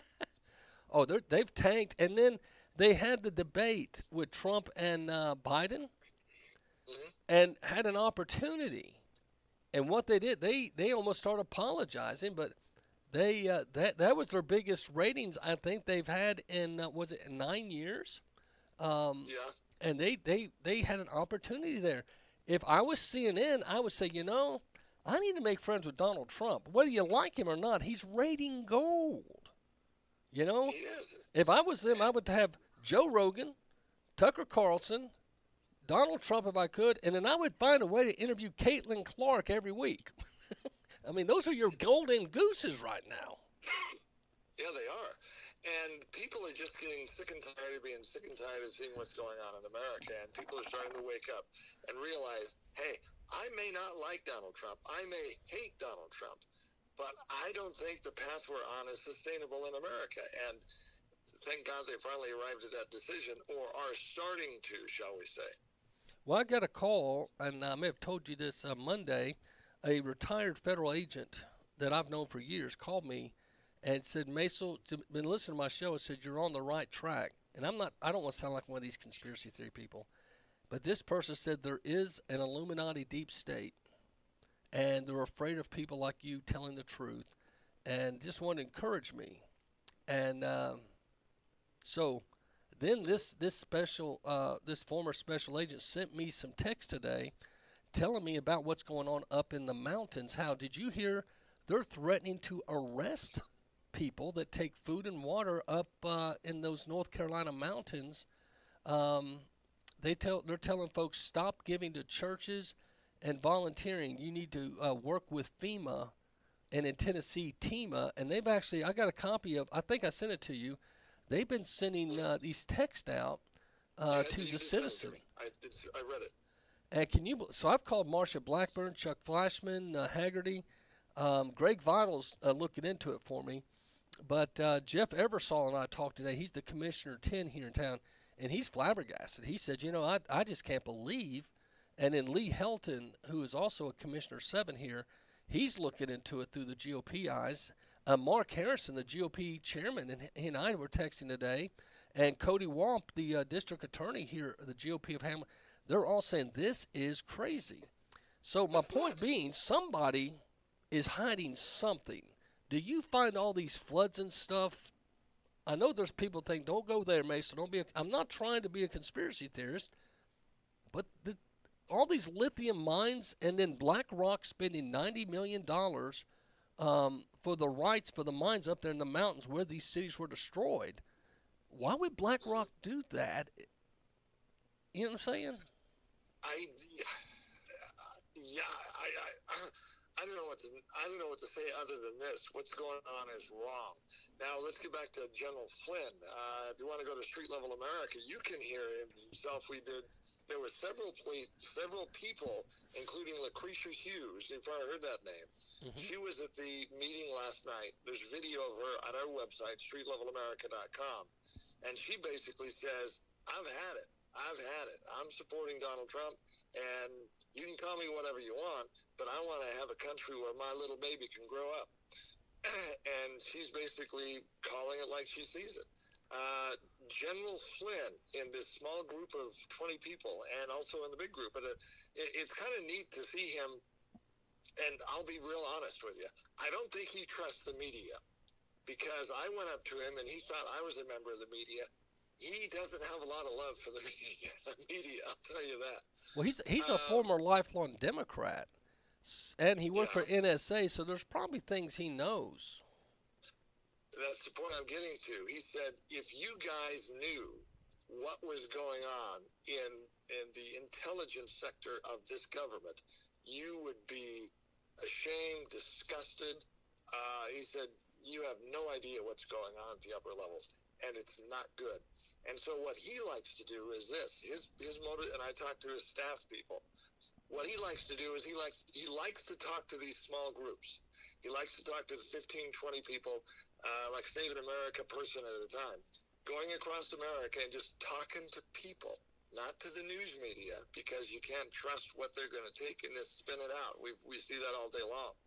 But he just loves to talk to people on Main Street, and that's when he really opens up and says, hey, this is what's going on. And looking at the history of General Flynn, you can't really blame him. And then looking at what we're going through, and he's trying to tell us that there are 64 genders and men have babies, there comes a point where you got to say, you know what? I'm not drinking the Kool-Aid. Well, General Flynn, I pulled up a few things. He was on a National Geographic interview 10 years ago, fully in his general, with all of his medals and all of his awards. He looks so happy. Then you see a picture of him today after he's been through all the beatings and the battles and Mike Pence and them taking him through the ringer. He looks like he's aged a lot. He has. I can't imagine. They made a movie about his life. They made a movie and then he wrote a book. He did the movie first. There is a movie. There's a trailer on our website, streetlevelamerica.com. You may not agree with him. You may not like him, like Donald Trump. But just hear his story and ask yourself the question, is any of this true? This guy's standing there and, folks, there's some really, really bad stuff and some people that don't have America's best interests at heart and don't have your best interests at heart running the country. And he said, what I'm trying to do is ring the alarm and tell you person by person, hey, wake up. This is going on and it needs to stop. Well, he's got a film called Holy War. Is that what you're referring to? It's the Michael Flynn story. Oh, okay. I'd have to pull it up. Yeah, just go to streetlevelamerica.com and you'll see the trailer to the movie. I believe it's the Michael Flynn movie. There's one on PBS. It's called Michael Flynn's Holy War, and this was a year ago. So maybe that's another documentary. I think it's a different one. I'm pulling up the website now to see what it's called. But, well, Bill Barr says what Michael Flynn did was not a crime. But they tied him up in court all the 4 years so he couldn't work on Trump's campaign. And you got to wonder, what if they had left Steve Bannon and Michael Flynn in that cabinet? I don't know. The movie is called Flynn, Flinn. That's what it's called. Okay. It says General Flynn believes that Islam is a political ideology, and at one point he was believing the election was stolen, and him and Lynn Wood were going around talking about it after, and then they had a party of the ways. Don't know what happened, but did he mention anything about the 2020 election? Does he still believe that, or does he think it? He talked about a lot of stuff. I'm trying to remember. It was 3 o'clock in the morning when I finally went to bed this morning after processing the videos, and I'm driving back from Gainesville last night. I think he did. Well, there was about 6 different speakers that spoke. A lot of them are just not happy with what's going on. Flynn is one of them, and he kind of, without naming names, kind of gives you the backstory on a lot of things, like meeting Donald Trump and what him and Donald Trump talked about. And if you like to know the rest of the story, as Paul Harvey would say, or the backstory, it's an interesting presentation. Again, it's on our website. Not that we're pushing our website, but I guess maybe we are. You can see we had to fix the audio, and we just put it back up. But it's on streetlevelamerica.com if you want to hear what General Flynn has to say. Did he talk about that? I believe he did. Now, the interesting thing is when he gets to small groups of people, he doesn't name names, but he opens the vest a little bit more and gives you a little bit more inside story about what's going on. But he doesn't do that when he gets in front of large groups, especially when it's being recorded and put on video. Do you get the impression he still supports Trump? Yes, very much so. And the big question, I asked his staff, and I said, if and hopefully he does, Donald Trump gets elected, is he going to ask General Flynn to come back? And in fact, at an event, he turned to Flynn and said, "You're coming with me, are you?" And Flynn kind of looked at him, but he actually, and so his staff keeps asking him, you know, what's the deal here? Are you gonna be part of the Trump administration or an advisor or whatever?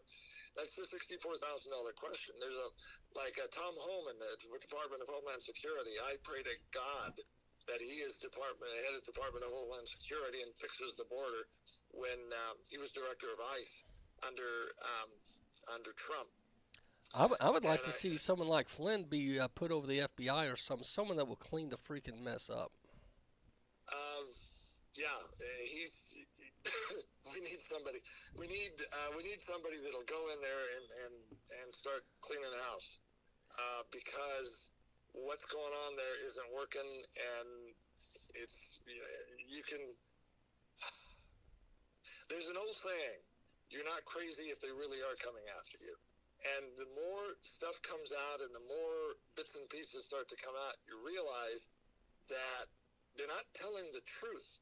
And especially when somebody like Kamala Harris comes out and like the border or drill, all of a sudden she's showing up at the border wall saying she's concerned about the border, when for the last 3 years it's been Donald Trump's monument and a joke. Well, she said if you elect her, she'll fix the border, and you're already elected.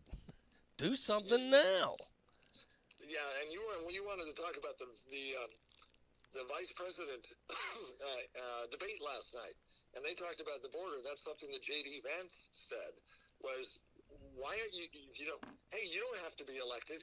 You're already elected. You're a vice president right now. How come none of this stuff you're talking about doing, you can't do now? You already have an office at 1600 Pennsylvania Avenue.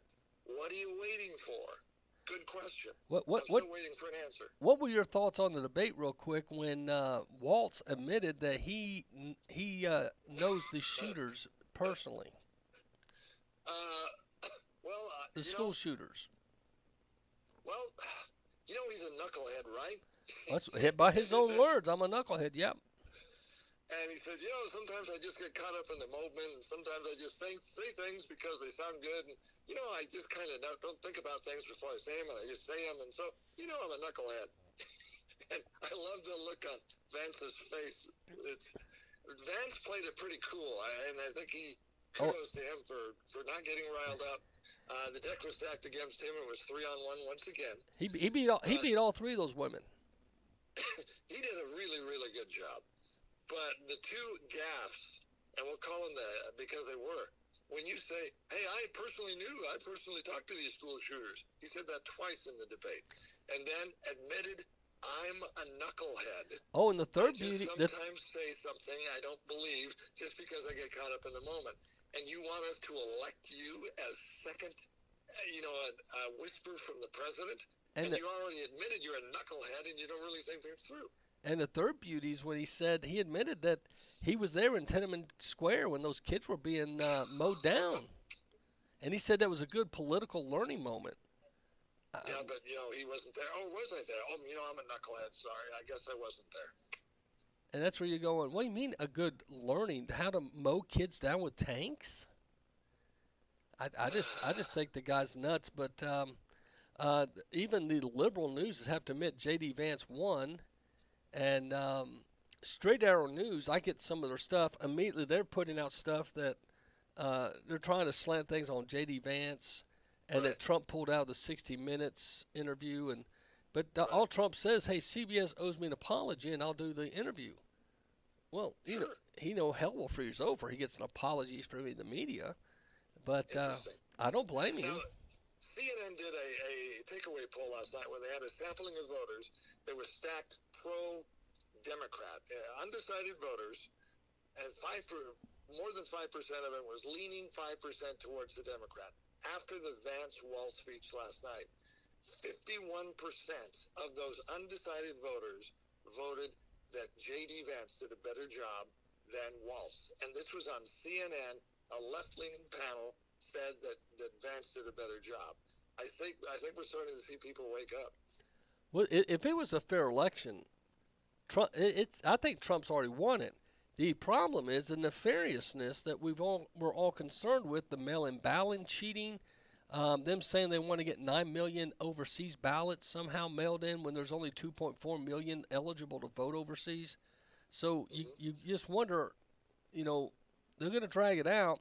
And then the statements they've made that before Trump is ever sworn in, they've got some law that they're going to try to bring up to make him an illegitimate president. Have you heard about that? Yeah, I've heard about it, but it's the same song, second verse. First there was Russian collusion hoax that was paid for by the Hillary Clinton campaign. But that's all old news, so we don't want to talk about that. It's a magician's trick. The curtain has fallen. We see the puppet strings, but we're told don't worry about it because Donald Trump is really a bad guy and he's really an existential threat to democracy. And when they talk about voting for democracy, and when they talk about every time they turn around, every time they wake up in the morning, it's January 6th. January 6th. He incited a riot against democracy. Well, the question I have for them is, what about Milwaukee, Wisconsin? What about a police precinct that was burned to the ground and still has not been rebuilt to this day? But that's okay. That's an exercise in free speech. Oh, yeah. What they did in Baltimore, what they did in all these different cities. And the police were told to stand down? In portions of Seattle, police were not allowed to go into those. There was those autonomous zones, no police zones. Did you ever think you'd see that in America? Oh, I'm telling you. And they called it, the City of Love or something. They were trying to rename downtown to something. And but it's just the deception. But real quick, what do you think about Mayor Adams, the Democrat mayor that's called out Biden and the illegal immigration issues, and he also called called it global brainwashing, the Palestinian thing happening? By the way, no relation, by the way. Oh, yeah, that's right. Y'all aren't cousins, right? No, we're not cousins, not by any stretch of the imagination. Can you imagine a Democrat that actually spoke against the narrative, and he's had 4 FBI invasions, and they just said today there's going to be more charges brought on him? I guess because he wouldn't resign. I keep thinking of what Flynn said last night. And again, like Trump, you may not like him, you may not trust him, but this guy stands flat-footed on the ground and looks at you and says, man, there's some really bad stuff going on in government. And if you knew about it, you would be very, very, very concerned. So as more and more of this stuff starts to come out, you got to question, hey, maybe he's right. Well, the FBI whistleblower, I played him the other day, he told us 5 things to do. Because he said the FBI is out of control. He said, number 1, you need to vote.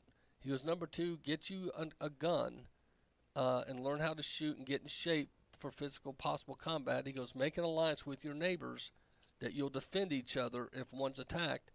Stock up on food. And he said, then pray to Jesus. He said that before Congress.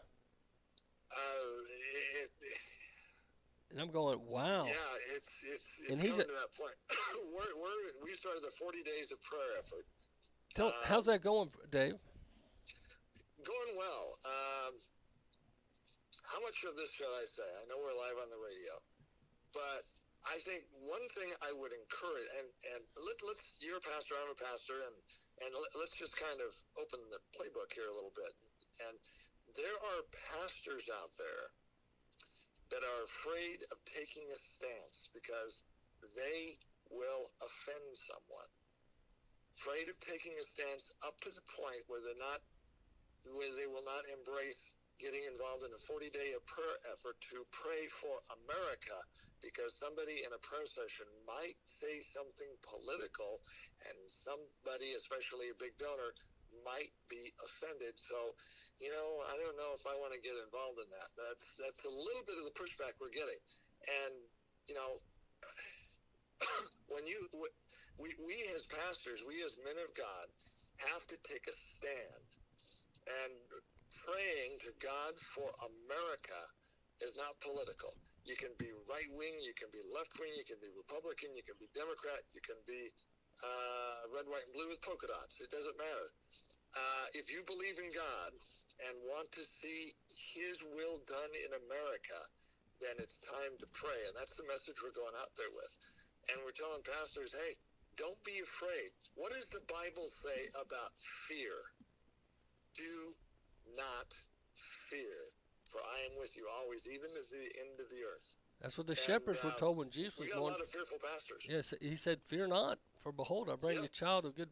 But you're right. There's a lot of pastors that I have what I call the egg complex, because they're bok chickens and they don't know how to get the egg out of the rear end because they act like a bunch of chickens, giving egg birth, sitting in their little private nests.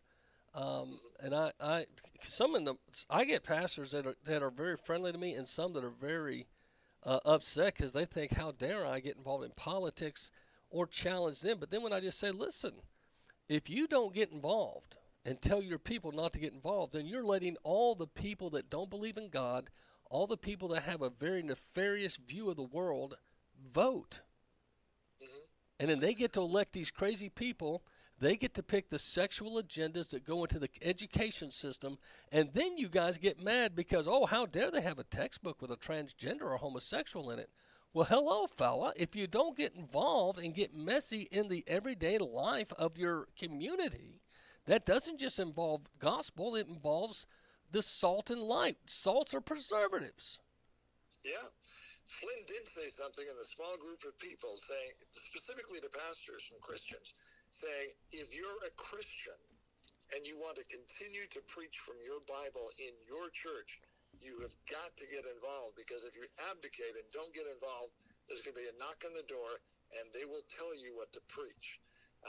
It sounds like 1939 Germany, I know, but that's what he said. He said, one of the problems is Christians are abdicating their role as responsible citizens in society. And you're right, we're supposed to be salt and light in the earth. And what happens? What did Jesus say we should do with the salt that's lost its saltiness? Throw it under the feet, man. It becomes dirt. Just trample it. Just throw it out and trample on it. Now, so pastors, there will come a day of judgment for all of us. Do you want to stand in front of God Almighty and have to answer for why you did not take a stand for the gospel of Jesus Christ? Look what happened. There have been people that have been martyred for the faith. There may be a time where we'll have to take a firm stand on biblical values, because that's what the Bible says. And there will be a time when we have to take that stand, and I think that time's coming. Well, I'll tell you what, we're about to go to break. But, hey, thanks for calling in, Dave. And tell us when that rally for General Flynn is. He was just in a meeting in Gainesville. It was a fundraiser last night for MAGA Georgia. And he is, I don't know where he is today. But, okay. I thought you worked on a rally. I'm sorry. No. It wasn't a rally. It was a meeting last night. And if you want to see what he said, it was very interesting, very entertaining. If you want to hear some of the backstory about him and Trump, he gets into that a little bit. It's a fun, entertaining interview, also an enlightening interview. Go to our website, streetlevelamerica.com. Lucretia Hughes is there as well.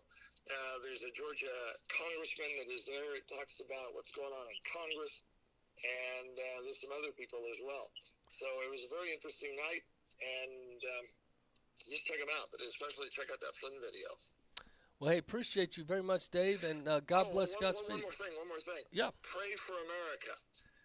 We're promoting 40 days of prayer for America up to the election and beyond. After the election happens, we're not going to stop praying for America. We need to be a praying people. We need to be a believing people. Man, we need to put shoe leather to our Christianity, and we need to walk the walk starting today. Amen, my friend. Well, thanks for the info and calling in, and God bless, my friend. God bless. That's Dave Adams, the founder of USA Heartbeat and Street Level America, that sponsors my show, and he's an award-winning journalist and has tons of experience. And we'll talk more with him, but I'll be back after the break.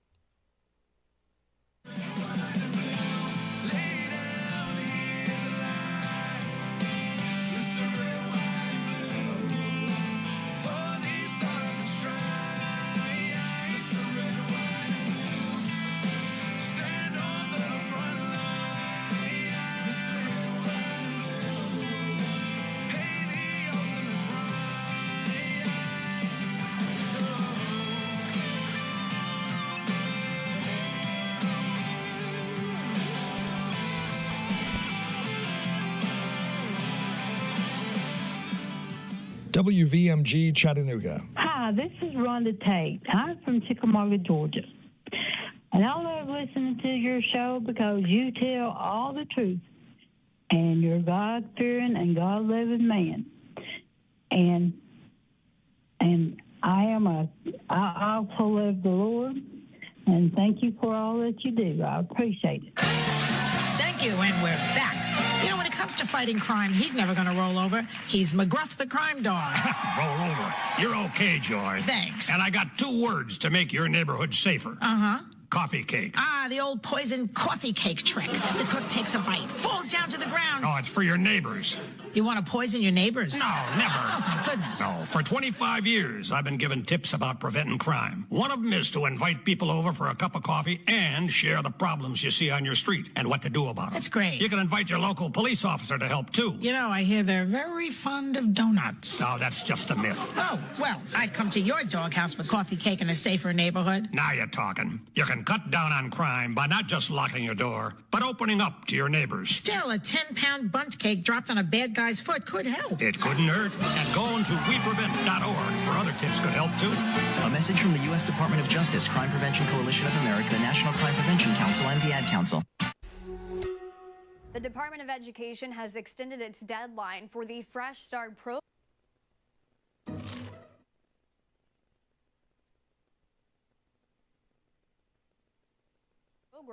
for defaulted student loan borrowers until Wednesday morning. The deadline was supposed to be Monday, September 30th, but the department pushed it back to October 2nd because of an issue on one of their websites. The Fresh Start program is open to only a limited number of student loan borrowers and will put them back in good standing on their loans, avoiding the impacts of delinquency and default, like taking a hit on their credit report, wage garnishment, and the potential for having their Social Security benefits withheld in the future. The Education Department said as of 2022, there were about 7.5 million federal student loan borrowers in default. For a link to the Fresh Start application. The state of Arkansas is suing YouTube, alleging the video sharing platform contributes to a youth mental health crisis. Arkansas Attorney General Tim Griffin filed a consumer protection lawsuit in state court against Google and YouTube and their parent company Alphabet, accusing the tech giants of deliberately targeting children with addictive content. The lawsuit claims YouTube's addictive nature has resulted in millions of dollars in expanded mental health services for young Arkansans, raising concerns about the platform's impact on public health. The lawsuit alleges violations of Arkansas's deceptive trade practices and public nuisance laws, which could result in fines of up to $10,000 per violation. YouTube's algorithms have been under scrutiny for potentially steering young users toward inappropriate adult content and contributing to the spread of child exploitation material.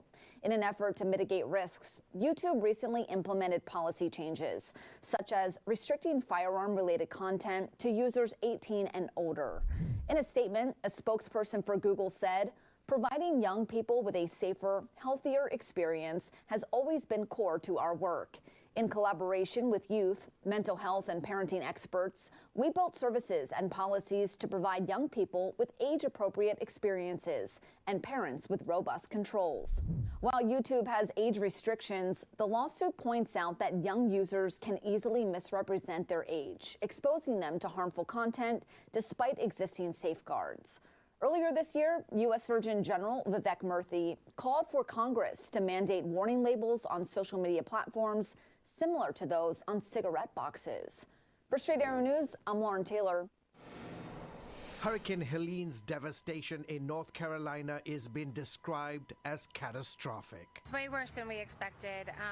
We were not preparing for an event like this. Drone video captures the extent of the devastation in Asheville, where many roads are impassable, isolating residents and complicating rescue efforts. We're dealing with a situation that is unlike anybody's ever seen in western North Carolina. More than 600 people reportedly are missing in Buncombe County, North Carolina, where cell connections are down and travel near impossible. There are 92 rescue teams out working, doing search and rescue right now. Scores of residents lined up outside a local grocery store in Asheville to stock up on items, while in the distance, sounds of a city slowly trying to make a comeback can be heard.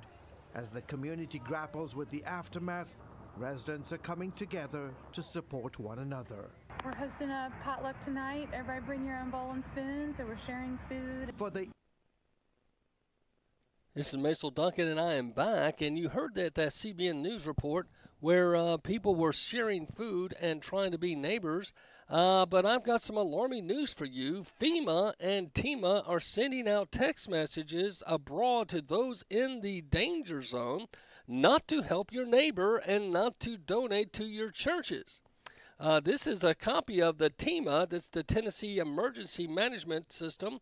Please do not collect or send donations to affected areas in East Tennessee, while local communities appreciate the volunteer spirit during a disaster. It goes on to say affected counties are beginning to establish local donation and volunteer reception centers.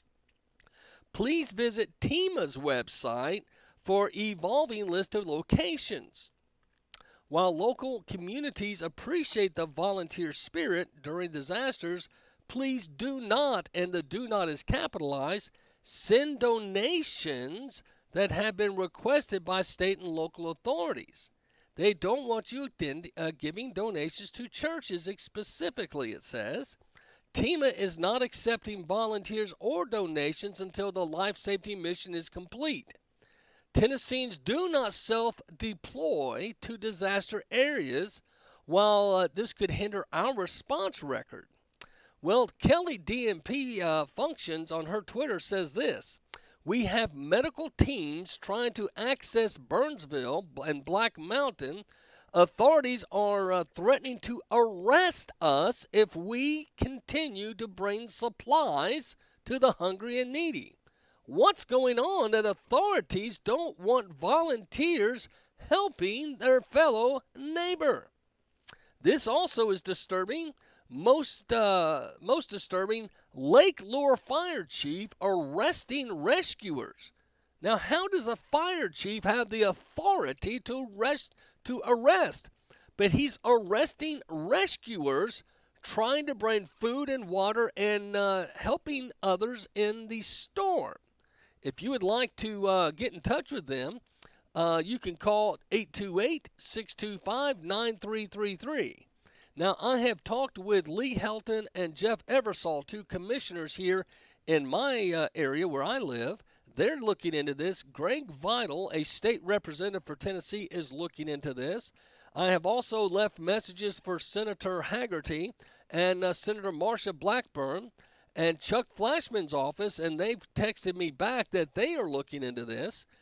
This is not acceptable. This is not acceptable. Telling people that they cannot help their neighbor and they can't donate to churches. They should hold those funds and give to the donations that only TEMA or FEMA approve of. Well, phooey to you. I don't play by your rules. I encourage folks to help your neighbor. It's biblical. And if you have the ability to bring food and water and supplies, please do so. I don't know about you, but I've seen many videos, and I talked with a Tennessee Baptist missionary on Monday, and he told me they're looking for live people. They don't have time to deal with the dead. And I said, what do you mean, sir? He said, they're not giving an accurate account. There are people that have climbed trees and cars that are dead. He thinks the count will be in the thousands. And right now, when you go to your mainstream media, they try to say the death count's between 140 and 160. Oh, my friend, that's way off the mark. Why are they hiding things from us? What's going on in those mountains that they don't want volunteers bringing food and things to? Well, I'll tell you one thing, and I shared with this earlier to you, and this is very disturbing, but several of my listeners, and also I had an agent, as I told you, from the federal government, a retired agent, called me Monday and told me there is a deep state and that we're right over the target with what we're reporting. But there's a proposed lithium mine that presents a climate versus environment conflict. North Carolina, this is Duke Energy's report, magazine, if you will. North Carolina's largest battery now running in Asheville, North Carolina, right there where the storm hit. Hello. It's got 9-megawatt battery and will help Duke Energy add more solar and grid while maintaining reliability. Rumor is that they want to bring one of these battery plants to Chattanooga. We're a smart city, supposedly now. We didn't vote on that. They just made us one. And the farm out there, as you guys know, that was the big mayor debate issue. There's supposedly green energy, Democrat-funded things coming our way to Chattanooga that will limit your travel ability and your rights. 2 mines in North Carolina are the world's only producers of quartz necessary for a semiconductor manufacturing. If they were to stop operating, it would mean a few years of catastrophic disruption, says the Wharton professor Ethan Molick. Now, Tennessee Valley Authority released a 20-year power grid plan. A 20-year power grid plan. Are you hearing this? Scenarios now show natural gas build out as an increased environmental, economic, and political liability. They're going to go green. Now, Governor Lee announces Orano USA leaks to locate uranium-enriched operations in Oak Ridge, Tennessee. Oak Ridge, Tennessee is where they make the bombs, as you know. Now Oak Ridge is allowing and working on uranium enrichment. That's where you make the big boom booms, the atomic bombs. I'm telling you, this is fact jacks. The NS Energy is reporting Piedmont Lithium Project. The Piedmont Lithium Project is an open pit saporium mine, along with the lithium hydroxide chemicals plant proposed to be developed by Australia-based Piedmont Lithium. And guess which state? North Carolina. And guess where? The place where the floods took place. Very interesting. And also the WCNC news reported, North Carolina approves mining permit for Piedmont Lithium. The company still needs other permits and approval from Gaston County leaders before it can begin mining for lithium. Now, Gaston County, North Carolina, that's right outside of Charlotte, is one of the steps closer to making its mining operation a reality. The company announced Monday that the state approved its mining permit 2.5 years after it applied. Okay? People of Cherryville have been pushing against the proposed lithium mine for the last few years, and now that Cherryville is no more because of the flooding. Vote against the big people, they find a way to destroy your city, it appears.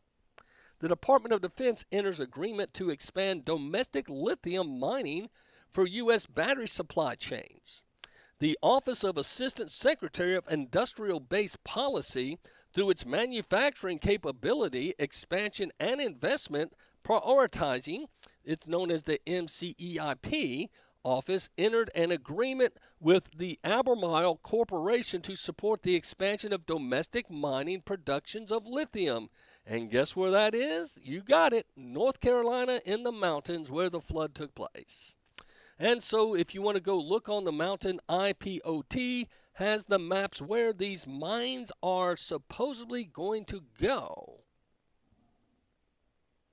Gosh, it's such a coinkydinks.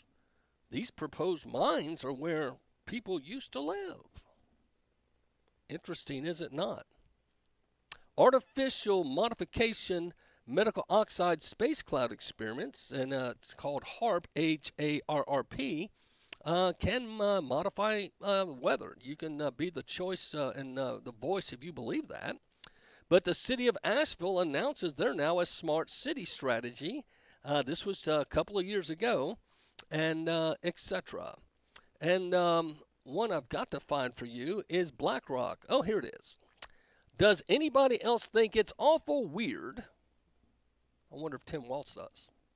That BlackRock, the wealthiest financial organization, if you will, on the earth, they own and run the Federal Reserve. You know, the Federal Reserve's a private bank.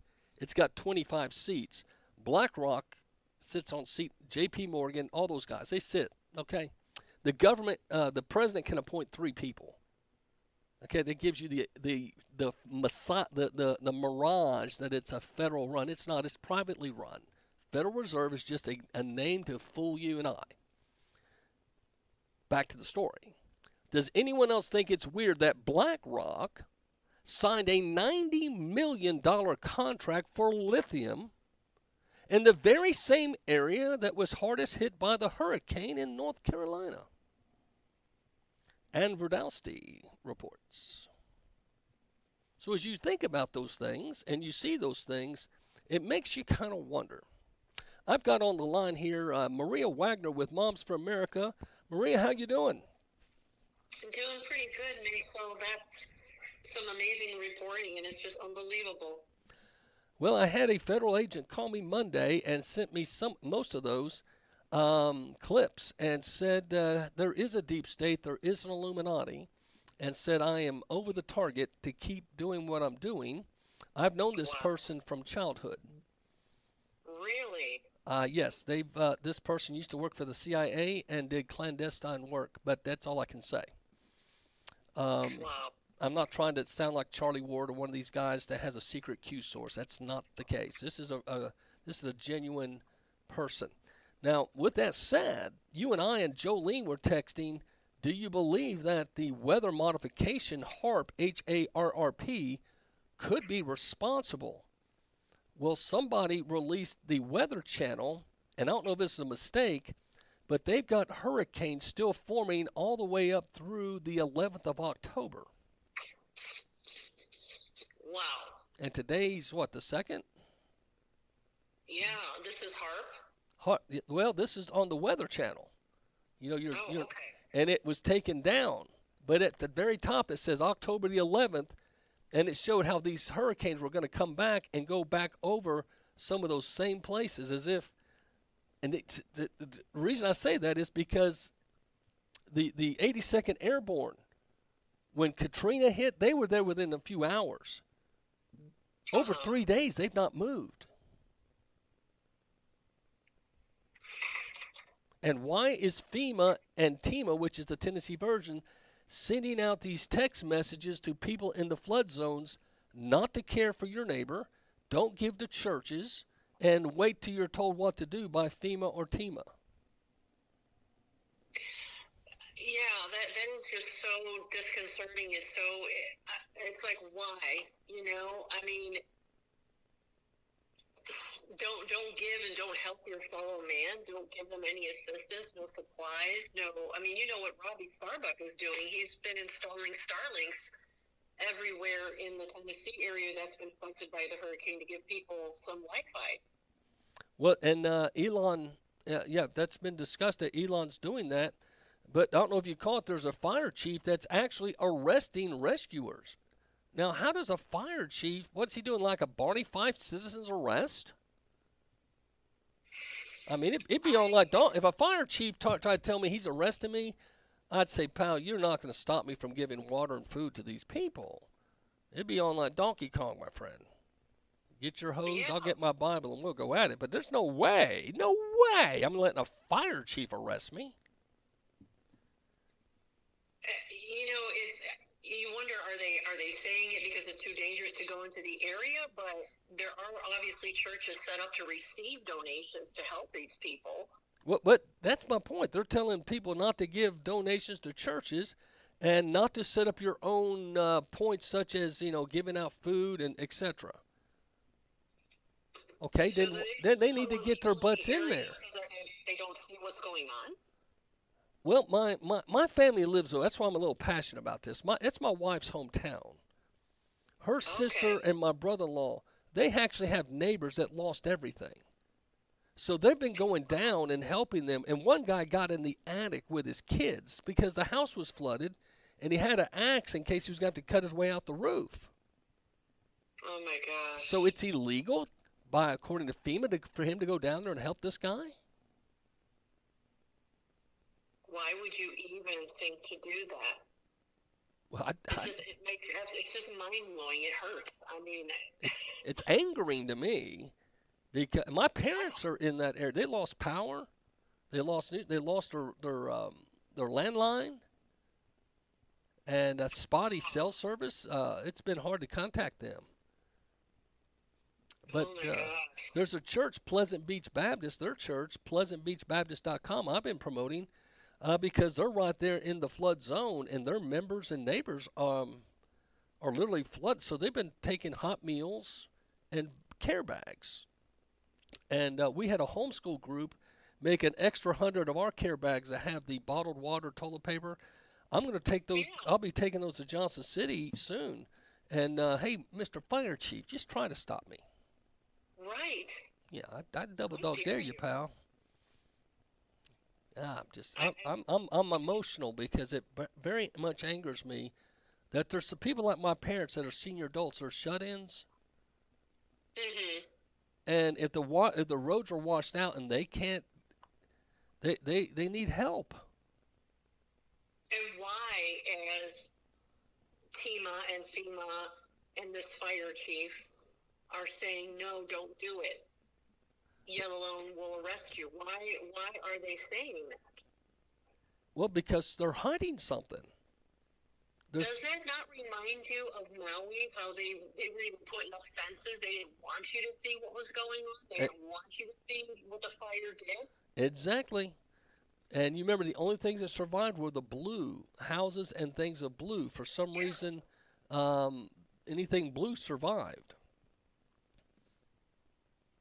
See, in a normal world, you and I know that because we've seen disasters like this years before, everybody comes together. I mean, my gosh, you got Samaritan's Purse with their semis coming out. You know, everybody comes together and helps whatever they can, whatever resources they have. People just, that's what we do. That's, God put that in our hearts. We got to help our fellow neighbor. But now, when you think of Maui and now you think of this instance, why are you trying to stop people from reaching out to the ones that lost everything, including their loved ones? Well, this Appalachian chestnut just posted, just got back from taking supplies to my friend rescued out of Asheville. Here's some firsthand information what happened. There was no evacuation order, only a flood warning, and their home is not in a flood zone, but it flooded several feet anyway and ruined everything they owned. That's Appalachian Chestnut. Just put that on X. Yeah, and this is just areas that don't normally flood. This is just not making sense. And so anyway, let's jump to the next topic because I'm going to calm down. What's your thoughts of the debate last night? I was just, the recall that JD had and the facts he was giving and just his calm demeanor and just spot on.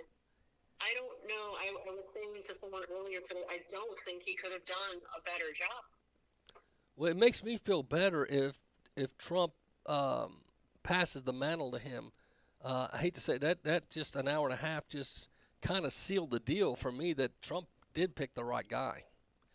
And it sealed the deal that Kamala picked the wrong guy, Mr. Knucklehead. Oh, my gosh. Do you know he's friends with school shooters? And he's friends with school shooters, and he admitted to being in China during Tiananmen Square. He danced around that. Well, he never gave a direct answer, did he? Well, that's my point. To me, that is to me admission. If he would have kind of said no, that's not true, but he didn't. No. And I tell you, I really thought J.D. Vance handled all three of those women real well. He really did, and I like that you lumped him in and called them three women. Well, he's Tampon Tim. That's why, he might as well just call him a chick. That's right. But That's right. did you like, too, how J.D. Vance wasn't going to let that lady fact-check him and just blow off? He said, I think you're not supposed to be fact-checking me, so since you're fact-checking, let's be factual or something. Oh, my gosh. It was so – there's no other word to describe it but brilliance. And I told my husband right after he had said that, I said he is not going to allow himself to be bullied. That's what you want in office. That's what you want as a vice president. I'm not going to let you do it. And you can cut my mic, do whatever you want, but I am going to tell you the truth and the facts, and you are not going to fake fact check me. Well, do you think it says Waltz tries to use Bible words, Jesus, to push Democrats' agenda? Did you? I thought that was rather stupid. I mean, when they take the Bible out of context like he did. Oh my gosh, it was infuriating because somebody stated, I was doing all kinds of stuff on Facebook and watching other people's comments, and it's like, you want tampons in boys' bathrooms are going to quote scripture. Well, he said that I don't want to talk about my faith a lot, but Matthew 25:40 talks about to the least among you, you do unto me. I think that's true of most Americans, and they simply want order to it. I guess you think that's like a scapegoat way of the open border, maybe? I wouldn't doubt it. There's always that kind of manipulation, so I'm sure that's why he used scripture to manipulate the minds into thinking that it's a virtuous thing to keep the borders open, much like the Pope does, right? Oh, yeah. And did you know Tim Walz was questioned about being friends with school shooters at a breakfast, and he ignored the question? This was Wednesday morning. Reporters caught up with Tim Walz and his wife, who were out grabbing breakfast, and the reporter asked Tampon Tim what he meant when he told Americans that he is friends with school shooters. This was this morning, and he wouldn't answer the question. Do you think Kamala, because they said she can really cuss and has anger issues in private, do you think she threw a dish or something maybe at the White House? She might have thrown a whole set of china in the White House. I mean, when you get mad, you're a lady, do you throw stuff when you get mad? No, I'm more of a cusser, I hate to say, but... You start speaking it. You speak in the unknown tongue of cuss. Is what you're saying, right? Yeah. Well, privacy of my home, I do. I think the interesting thing about the whole debate was, as dominant as Vance was, they had to admit he won, but they've tried to pick apart. And then on Straight Arrow News, they try to point out that journalists banned from X after posting leaked J.D. Vance comments. That was they're trying to somehow make J.D. So he did good when they start targeting him. What did they say? journalists were banned from X? Yeah, let me see. I'll pull it up here. Journalist banned from X after posting leaked J.D. Vance dossier. Huh. And I don't know what it is. It just dropped on the news cycle an hour ago. Okay. So we will see. Weird. Yeah, well, that's the Vance word. Real quick, did you hear about the Virginia teacher that refused to call any kid other than their birth name and their birth gender? You know, they fired him, and he got a settlement of $575,000, a payout from the school board, over $500,000. Good. Because they were afraid to go to court. They thought, and this is in Virginia. That's lip lock liberal country. So yeah, you might want to keep it. This is on the Gateway Pundit. You guys might want to encourage teachers, because there's still some good public teachers out there. Stand your ground, and if you have to, lawyer up and take these jerks to court. You have to just, they want to just shut down any freedom of speech and just push this agenda. I mean, my son always says evil doesn't take a break, and they're not. And they just keep pushing it to the point where they got to bully and coerce you. And I love that he won his suit. I do hope a lot of others have that bravery to step up. And there are legal firms out there and legal lawyer organizations that will do it pro bono. Well, there was that coach that would kneel in the end zone, but it was voluntary, and they fired him. Well, he not only got a settlement, he got his job back.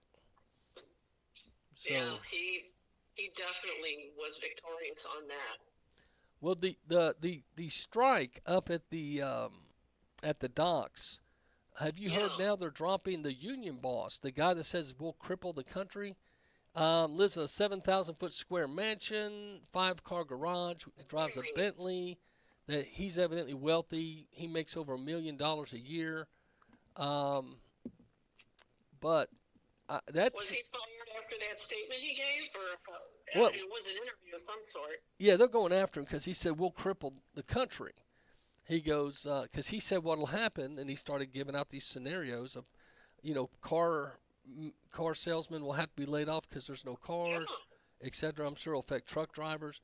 And he says, he goes, let's just come to the table now. Why put the country through? That's what he said, basically. And he said, but they don't want to come to the table. But the other thing, what they're not realizing, is they already have several of these docks that are completely run by artificial intelligence and non-humans. And that's their big concern. Yeah, and this guy that works at one, the video's on my Macil Duncan page if you want to go look for it. He videotapes. He goes, this is a dock that has no humans on the ground. He goes, there's just a few of us maintenance people. He goes, this is what he's fighting against because it's going to wipe out all their jobs. Oh, okay. And they want a contract guaranteeing for the next 8 to 10 years. And I guess, now this guy's 75 years old. So in 10 years, he'll be 85. I'm sure he'll be definitely out of it. But did you hear about the big 3 things that will be first on the list that we'll miss? I did, and honestly, it escapes me what they are. One's going to hurt you. One's bananas. One's shrimp. But the third is scotch and bourbon. Oh, wait a minute. We make that here in Tennessee. Your relaxation drink. Now I don't drink, so it won't affect me. But the first one I thought, I said, "Oh, Maria's gonna die." Now if they threw cigars in there, huh? What's that? There's plenty of it here in Tennessee. Well, that's right. But they're saying that the alcohol, the bananas, and shrimp are the top. But they're predicting, of course, the car industry, the fuel industry, clothing, and construction will, if this goes on more than 3 weeks, they'll start having a little bit of pain. But a good friend of mine, Tammy, who lives in Georgia, I've been trying to get her on the show. She is very politically astute, but she's shy talking about it. But she'll post some good stuff. But she said she went to Costco and they're already running out of toilet paper and water. Yes. I had a similar situation. I had a friend go out there and said that their, like toilet paper and water are already gone. Yep. So that's where that's where I think a lot of folks. This is what I say: incites panic, and then people overbuy, and then people that are on limited budgets that can't buy a lot, they buy a little extra, but then they're stuck. And so I encourage folks, don't hoard.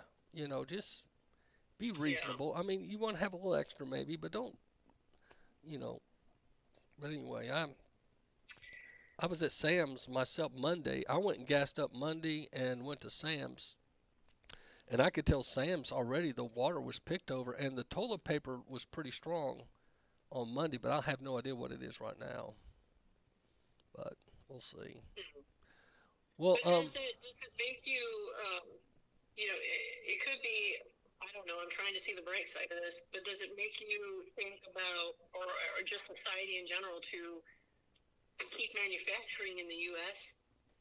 Well, I think that's the hidden gem in all this. That maybe what's going to happen is because this guy also said the majority of the ships out at sea right now are from China. So there you go. Yeah, going, hey, so if this hurts China, do I cry a lot? No, not a bit. But if it hurts the American worker, I'm concerned. But maybe that's something Trump talks about. Hey, American made. We need to get back to that. Right. And we need to support the companies like Public Square and Mammoth Nation. I mean, they are a conservative, patriot, country-loving, God-fearing organizations that their platform is products that are made in the USA by conservative companies. So I try, if I'm looking for something, I'm looking for a laptop bag, I go there first to see what do they have that I can purchase, to support companies that are in the U.S. Well, I'm looking here to see if I got any responses here. Somebody,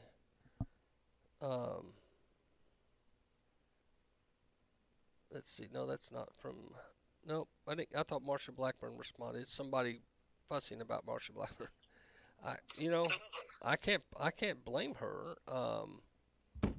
But I think she could get answers, and maybe she will soon. Let me ask you this: Mayor Adams said today he may be hit with additional charges for speaking out against illegal alien invasion. Of course, he is. Do you think? I personally think the railroad him because he wouldn't follow the company line. Right. That's just me. How dare he have independent thinking and an opinion? This is what could be interesting. If Mayor Adams, if Trump gets in, he beats us, and he flips GOP because his party's attacking him. Can you imagine to have a GOP? Now I know we don't agree. He supports abortion stuff. I know there's the extreme right that they don't like to make deals with anybody, and but I'm not that way. Can you imagine if Mayor Adams gets cleared because of all this seems to be hanky-panky charges, and he is he's exonerated, and then he flips GOP. He said he wants to run for, and if he runs for re-election with Donald Trump's support, because Trump's evidently gaining ground in New York, that could be huge to help J.D. Vance in 2028. Really? Well, this is what I'm thinking. What if the GOP starts, because Trump is gaining ground in the black community, especially among black men, and I'm just saying a what if. No one's told me this is going to happen, but what if Adams, if he survives this and his party has turned on him, obviously, if he flips GOP, and J.D. Vance, I think right now you'd have to say he's probably going to be our best candidate in 2028. Because Trump can't run again, and he's too old at that point. Or the Democrats might fall back in love with this guy because I think he could win moderates, Where I'm going, J.D. Vance might could pick this guy as his VP. This is a big what if. Yeah. But if he got someone from a major city of color that could say, listen, the deep state attacked me, and you saw what they did to me. Right. Anyway, they're making him popular among a lot of folks, and I like the guy, but now I like him even more just because he's fighting back. Well, good for him. Well, tell us what's going on with the Tucker Carlson rallies. Are they any more left, or have y'all finished them up? We are all done. Yeah, last week, the only one that got canceled, unfortunately, was South Carolina during the hurricane. But, yeah, we are finally done and focusing on our next event that we're having, or, having a lot of walkathons and call-a-thons with our moms for the country to get the message out to vote. It's our Mom Vote initiative we're working on. Oh, man. Well, I've got Tina Chisholm that just said, have I heard about, by the way, Bank of America? Have you heard something about Bank of America? Yes, something happened today about their system is down and everyone's account reads zero or something. Well, I'm telling you, my bank, which is not Bank of America, I don't want to tell it which bank I do because I don't want anyone. But the ATM's been down for now 6 days. And when I went to inside the bank teller said this. He goes, "I'm sorry, we're having problems." I said, "Well, I was just going to deposit this check." He goes, "Oh, we can take money. We just can't give any back." Oh, really? I said, let me leave. And I have another account at a credit union, and I went and put my money in the credit union. Yeah, I've heard it's a better way to go is the credit unions. Yeah. Well, the credit unions give you better rates for car loans and stuff like that. But they'll be the last. The corporate banks make the deals when the Bank of America and the mergers and all. You rarely see that with credit unions. They tend to be more locally run and owned. Okay. That's why I'm a bigger fan of credit unions. But anyway, I just think that's interesting that, and there's a lot of folks, I don't know if you heard, the BRICS nations have solidified a plan in 2025 to start using their own currencies and not rely on the dollar. And their currency is backed by gold, and they don't want to be the petro-backed dollar anymore. That's going to be interesting. Yeah, we haven't heard much from them in the news cycles, so that's their plan for 2025 still. Oh, I would say yeah, they don't want. Now this is I have an international airline pilot. AWFLA News Channel 8 says you will be arrested. A pilot flying Helen rescue mission in North Carolina said he was ordered out and threatened with arrest, that he was in a no-fly zone. From FEMA? Yeah. FEMA? Well, by our government. There's something going on there, just like what's happening within Hawaii, because all these lithium mines. But a pilot flying in North Carolina, he was trying to bring supplies. He was threatened with arrest if he didn't leave. That he's flying in a no-fly zone. Jordan Seldom woke up Saturday morning. He saw a Facebook post that tens and thousands of people were commenting on and sharing. A family was stranded on a mountain in Banner Elk, North Carolina. They had run out of water a day earlier and had just enough food to last them 2 days.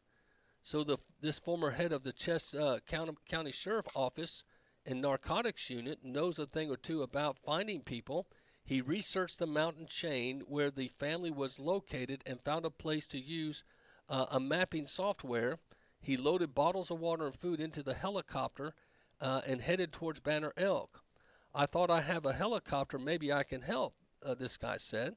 Well, his son, high school junior, went along, and both are volunteer members of the Sand Hills Volunteer Fire Department in South Carolina, etc., etc., etc. Anyway, they were ordered to leave, cease and desist, or they would be arrested by our government.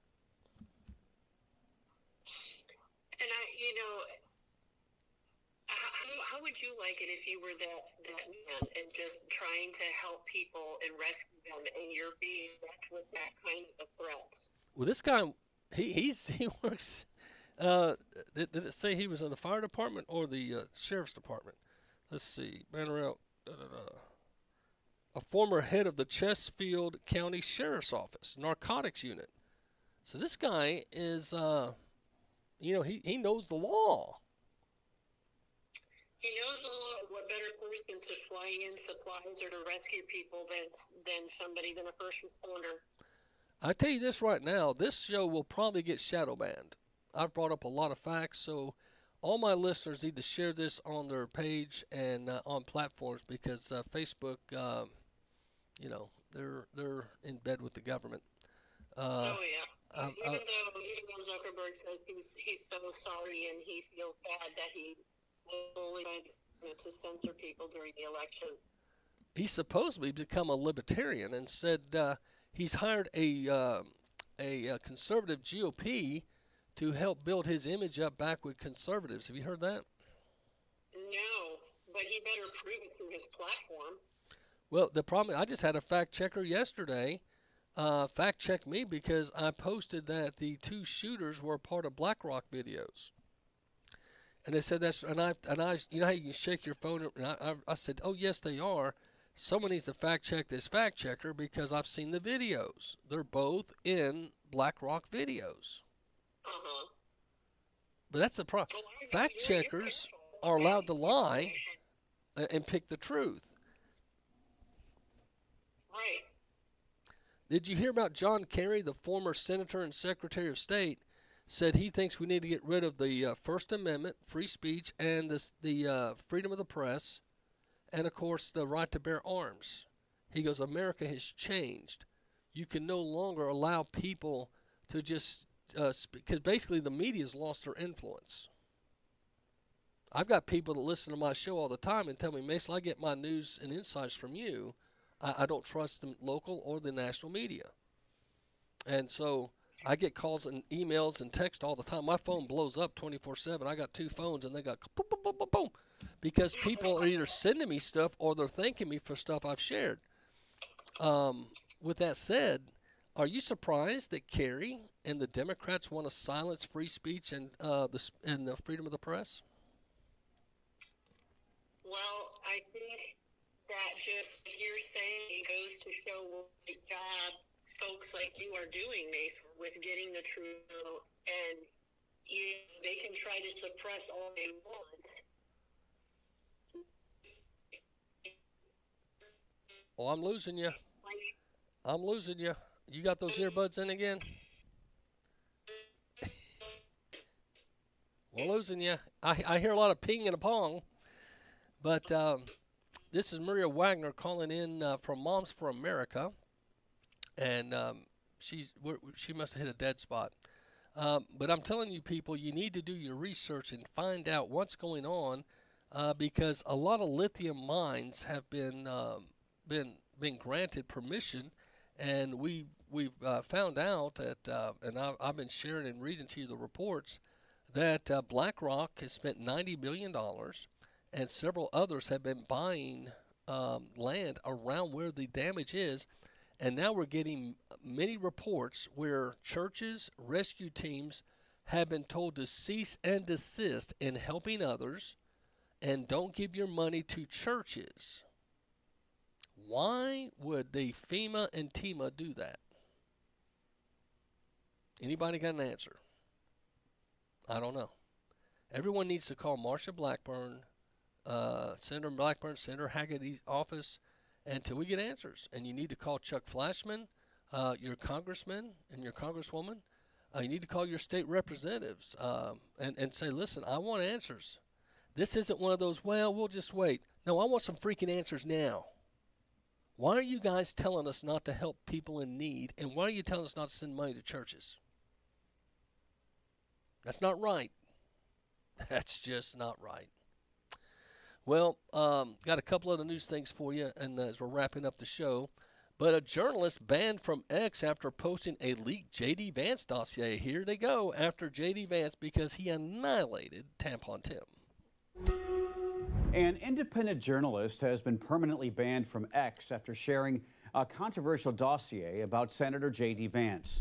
Ken Klippenstein, who had more than 500,000 followers on the platform, posted the 271-page document, which was leaked by Iranian hackers. The file reportedly contained sensitive information, including Vance's home address and part of his social security number. Although Klippenstein later removed the sensitive details and reposted a censored version of the document, X still banned him. The dossier was part of a broader hack attributed to Iranian actors who allegedly targeted former President Trump's campaign. The FBI and the Office of the Director of the National Intelligence confirmed Iran's involvement in August of 2024. Several media outlets, including Politico and the New York Times, declined to publish the contents of the leaked dossier. Klippenstein defended his decision, saying the public deserves access to the information. He downplayed concerns that sharing the file could make Vance, who's Donald Trump's running mate, more vulnerable to political violence. Klippenstein believes his ban is a blow to free speech and accused Elon Musk of caving to external pressures. He says transparency is key, and he trusts people to assess the information. Okay there, Klippenstein, how about we just post your address, your phone number, and your basic information? Huh? Come on. These lip-lock liberals kill me. They don't want to be, equal. They've always got a way of trying to make it to their advantage, and it just frustrates you. This is one of my favorite Trump Latino songs. See what you think. I love my country, cause I'm blessed with my freedom. Ukraine got rich, but Hawaii really needs us. Got a devil in the White House, but this country needs Jesus. Living in the new world. One nation under God divided, black, white, and brown united. Mandates no complying, they done woke a giant. Close the border down, if the pandemic's real. Two-tier justice system, political prosecution's real. They'll take our polls down, label it false information, exposing their agenda. It's what they afraid of. My president got a mugshot, red wave, cell block, red, white, and blue, the national anthem made for Jill Scott. Back when I had an Obama phone, but Trump gave us the opportunity to earn it on our own. I love my country, cause it gave me freedom. Either we take the power back, or we'll never be free again. American baby, American race, land of the free, home of the brave. Democrat party gon' make you a slave. 9 to 5, minimum wage. Why can't we come together and make a change? It's time to unite and make a change. Dear Democrat Party, if you believe that black and brown people can't make it without extra help from the government, maybe it's you that's racist.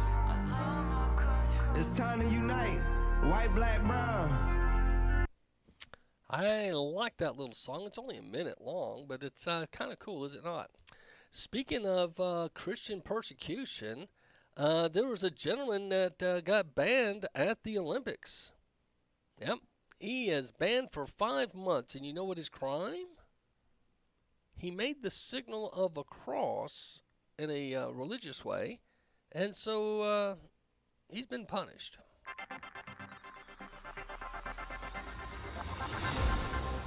The Serbian champion, Nemanja Majdov, was severely punished by the International Judo Federation for making the sign of the cross upon entering a match at the Olympic Games. As announced, Nemanja received a 5-month suspension for violating the Federation's religious codes. In a statement he made, he pointed out the following. 15 days ago, I received a 5-month suspension from the International Judo Federation for violating their religious code. Specifically, I was punished for making the sign of the cross before a match at the Olympic Games. I am banned from all tournaments, camps, and training. Truthfully, in my defense letter for the disciplinary proceedings, I refused to apologize for making the sign of the cross. And of course, I haven't, nor will I ever, even though I didn't know how severe the punishment could be. The Lord has given me everything, both personally and for my career, and He is number one for me. I am proud of that, and that will not change under any circumstances. Glory to Him, and thanks for everything. For me personally, this is nothing new, just a new page in my career and a new life experience. It's a shame that such a beautiful and tough sport like judo has come to this. God has given me a great career, 7 European and 3 world medals. When I started, I dreamed of winning at least one of those big medals and thus succeeding in my life and the life of my family, who sacrificed everything for my career. He gave us so much more, and we owe Him so much that I couldn't bow my head to them when it came to standing up for my beliefs. We will rest until that time, and then return with the help of our Lord Jesus Christ for a new beginning and new victories. Love, Nemanja Majdov, your European and world champion.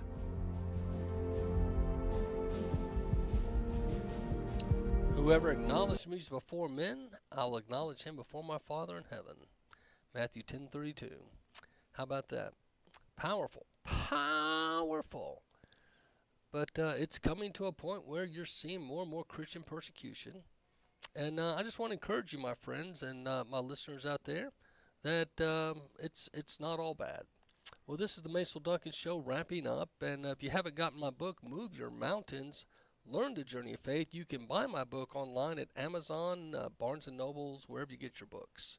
I want to close out with Matthew West to encourage you, because Tina is called in, and I said a prayer for her earlier. They have spotted cancer in her lung, in her kidney, and other parts of her uterus. And Tina has asked for prayer. Tina, this song's for you. Don't give up.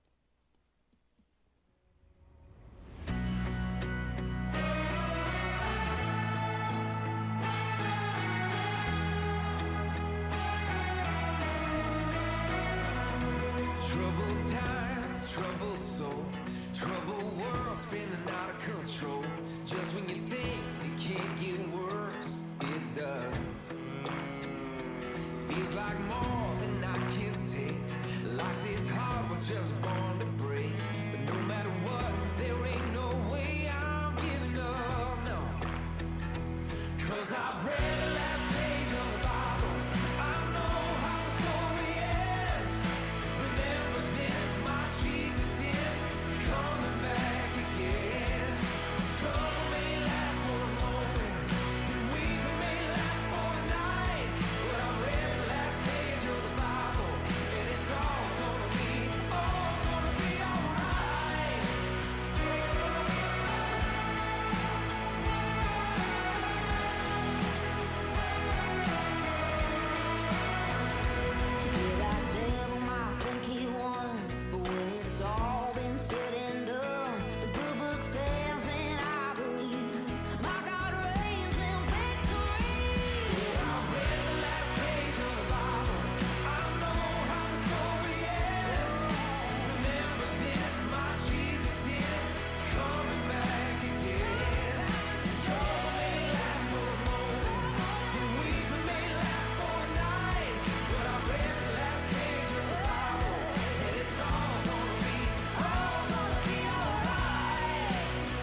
I love that song. I don't know about you guys, but it's all going to be all right. And sorry, there we go. We're going to get ready to rock out of here, but I just had my special agent friend send me this. Rescue efforts thwarted by Lake Lure. See what you Stories think. of survival are now being shared days after Helene wreaked havoc in North Carolina. But one Pageland man's efforts to help are now the source of controversy. He flew his own chopper on his own dime to help stranded victims. But that man says he abandoned his rescue missions after a fire official threatened to have him thrown in jail. Well, that man now wants answers and turned to Queen City News Chief Investigator Jody Barr to help figure out what went wrong here. This is the original post that I was reading when I decided to go up and help. It's a long post, but she's saying that her kids and family and animals are trapped.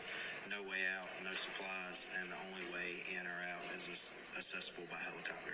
Limited self-service and no water since Friday morning. I thought I have a helicopter and maybe I can help. Jordan Sidham piled food and water into his helicopter Saturday and headed up toward Benner Elk, the only way through a mountain gap in Lake Lure. This is the mountain valley that you would have to fly to get to Black Mountain, where we were escorting people out. This is a mountain range, and this is a mountain range. The only place to fly through with bad visibility, low cloud coverage, is Lake Lure. The cries for help from people stranded without food, water, or electricity hit social media soon after the flooding last Friday. But my parents are stuck there. Their address is Banner Elk. They are in the first condo. Me versus stories of survival are now being. So, there's the problem. You've got somebody that's been trying to help, and he's been involved, and he's a police officer in narcotics, had a helicopter, and was turned away and told he'd be arrested if he continued to try to help the hungry and the hurting. Why would they tell him he's in a no-fly zone? Why would they turn away a helicopter full of food and water? And this guy works as a police. He's a narcotics officer. He's got a badge. What is going on in those mountains? If you have the ability, there is a church in the flood zone helping their own. It's Pleasant Beach Baptist. If you can go online, pleasantbeachbaptist.com. That's Pleasant Beach, B-E-A-C-H, Beach, Baptist.com. pleasantbeachbaptist.com. Please be generous and help them, because FEMA doesn't want us to give to the churches for whatever reason, and they don't want people to volunteer. Befuddling. Very befuddling. Don't understand this. We need to be people of faith, though, even in the befuddling times, and say, hey, it's maybe something I don't understand, but I am going to be there to help my neighbor. Let's keep them in our prayers and understand this. They need to know that we care, and they need to know that there's going to be a time of God coming through and bringing stuff to them, and it may be something that we have to battle to do. But anyway, this is my closing song out. Don't forget, God's very much alive. He's not dead. They have concluded that God is a myth.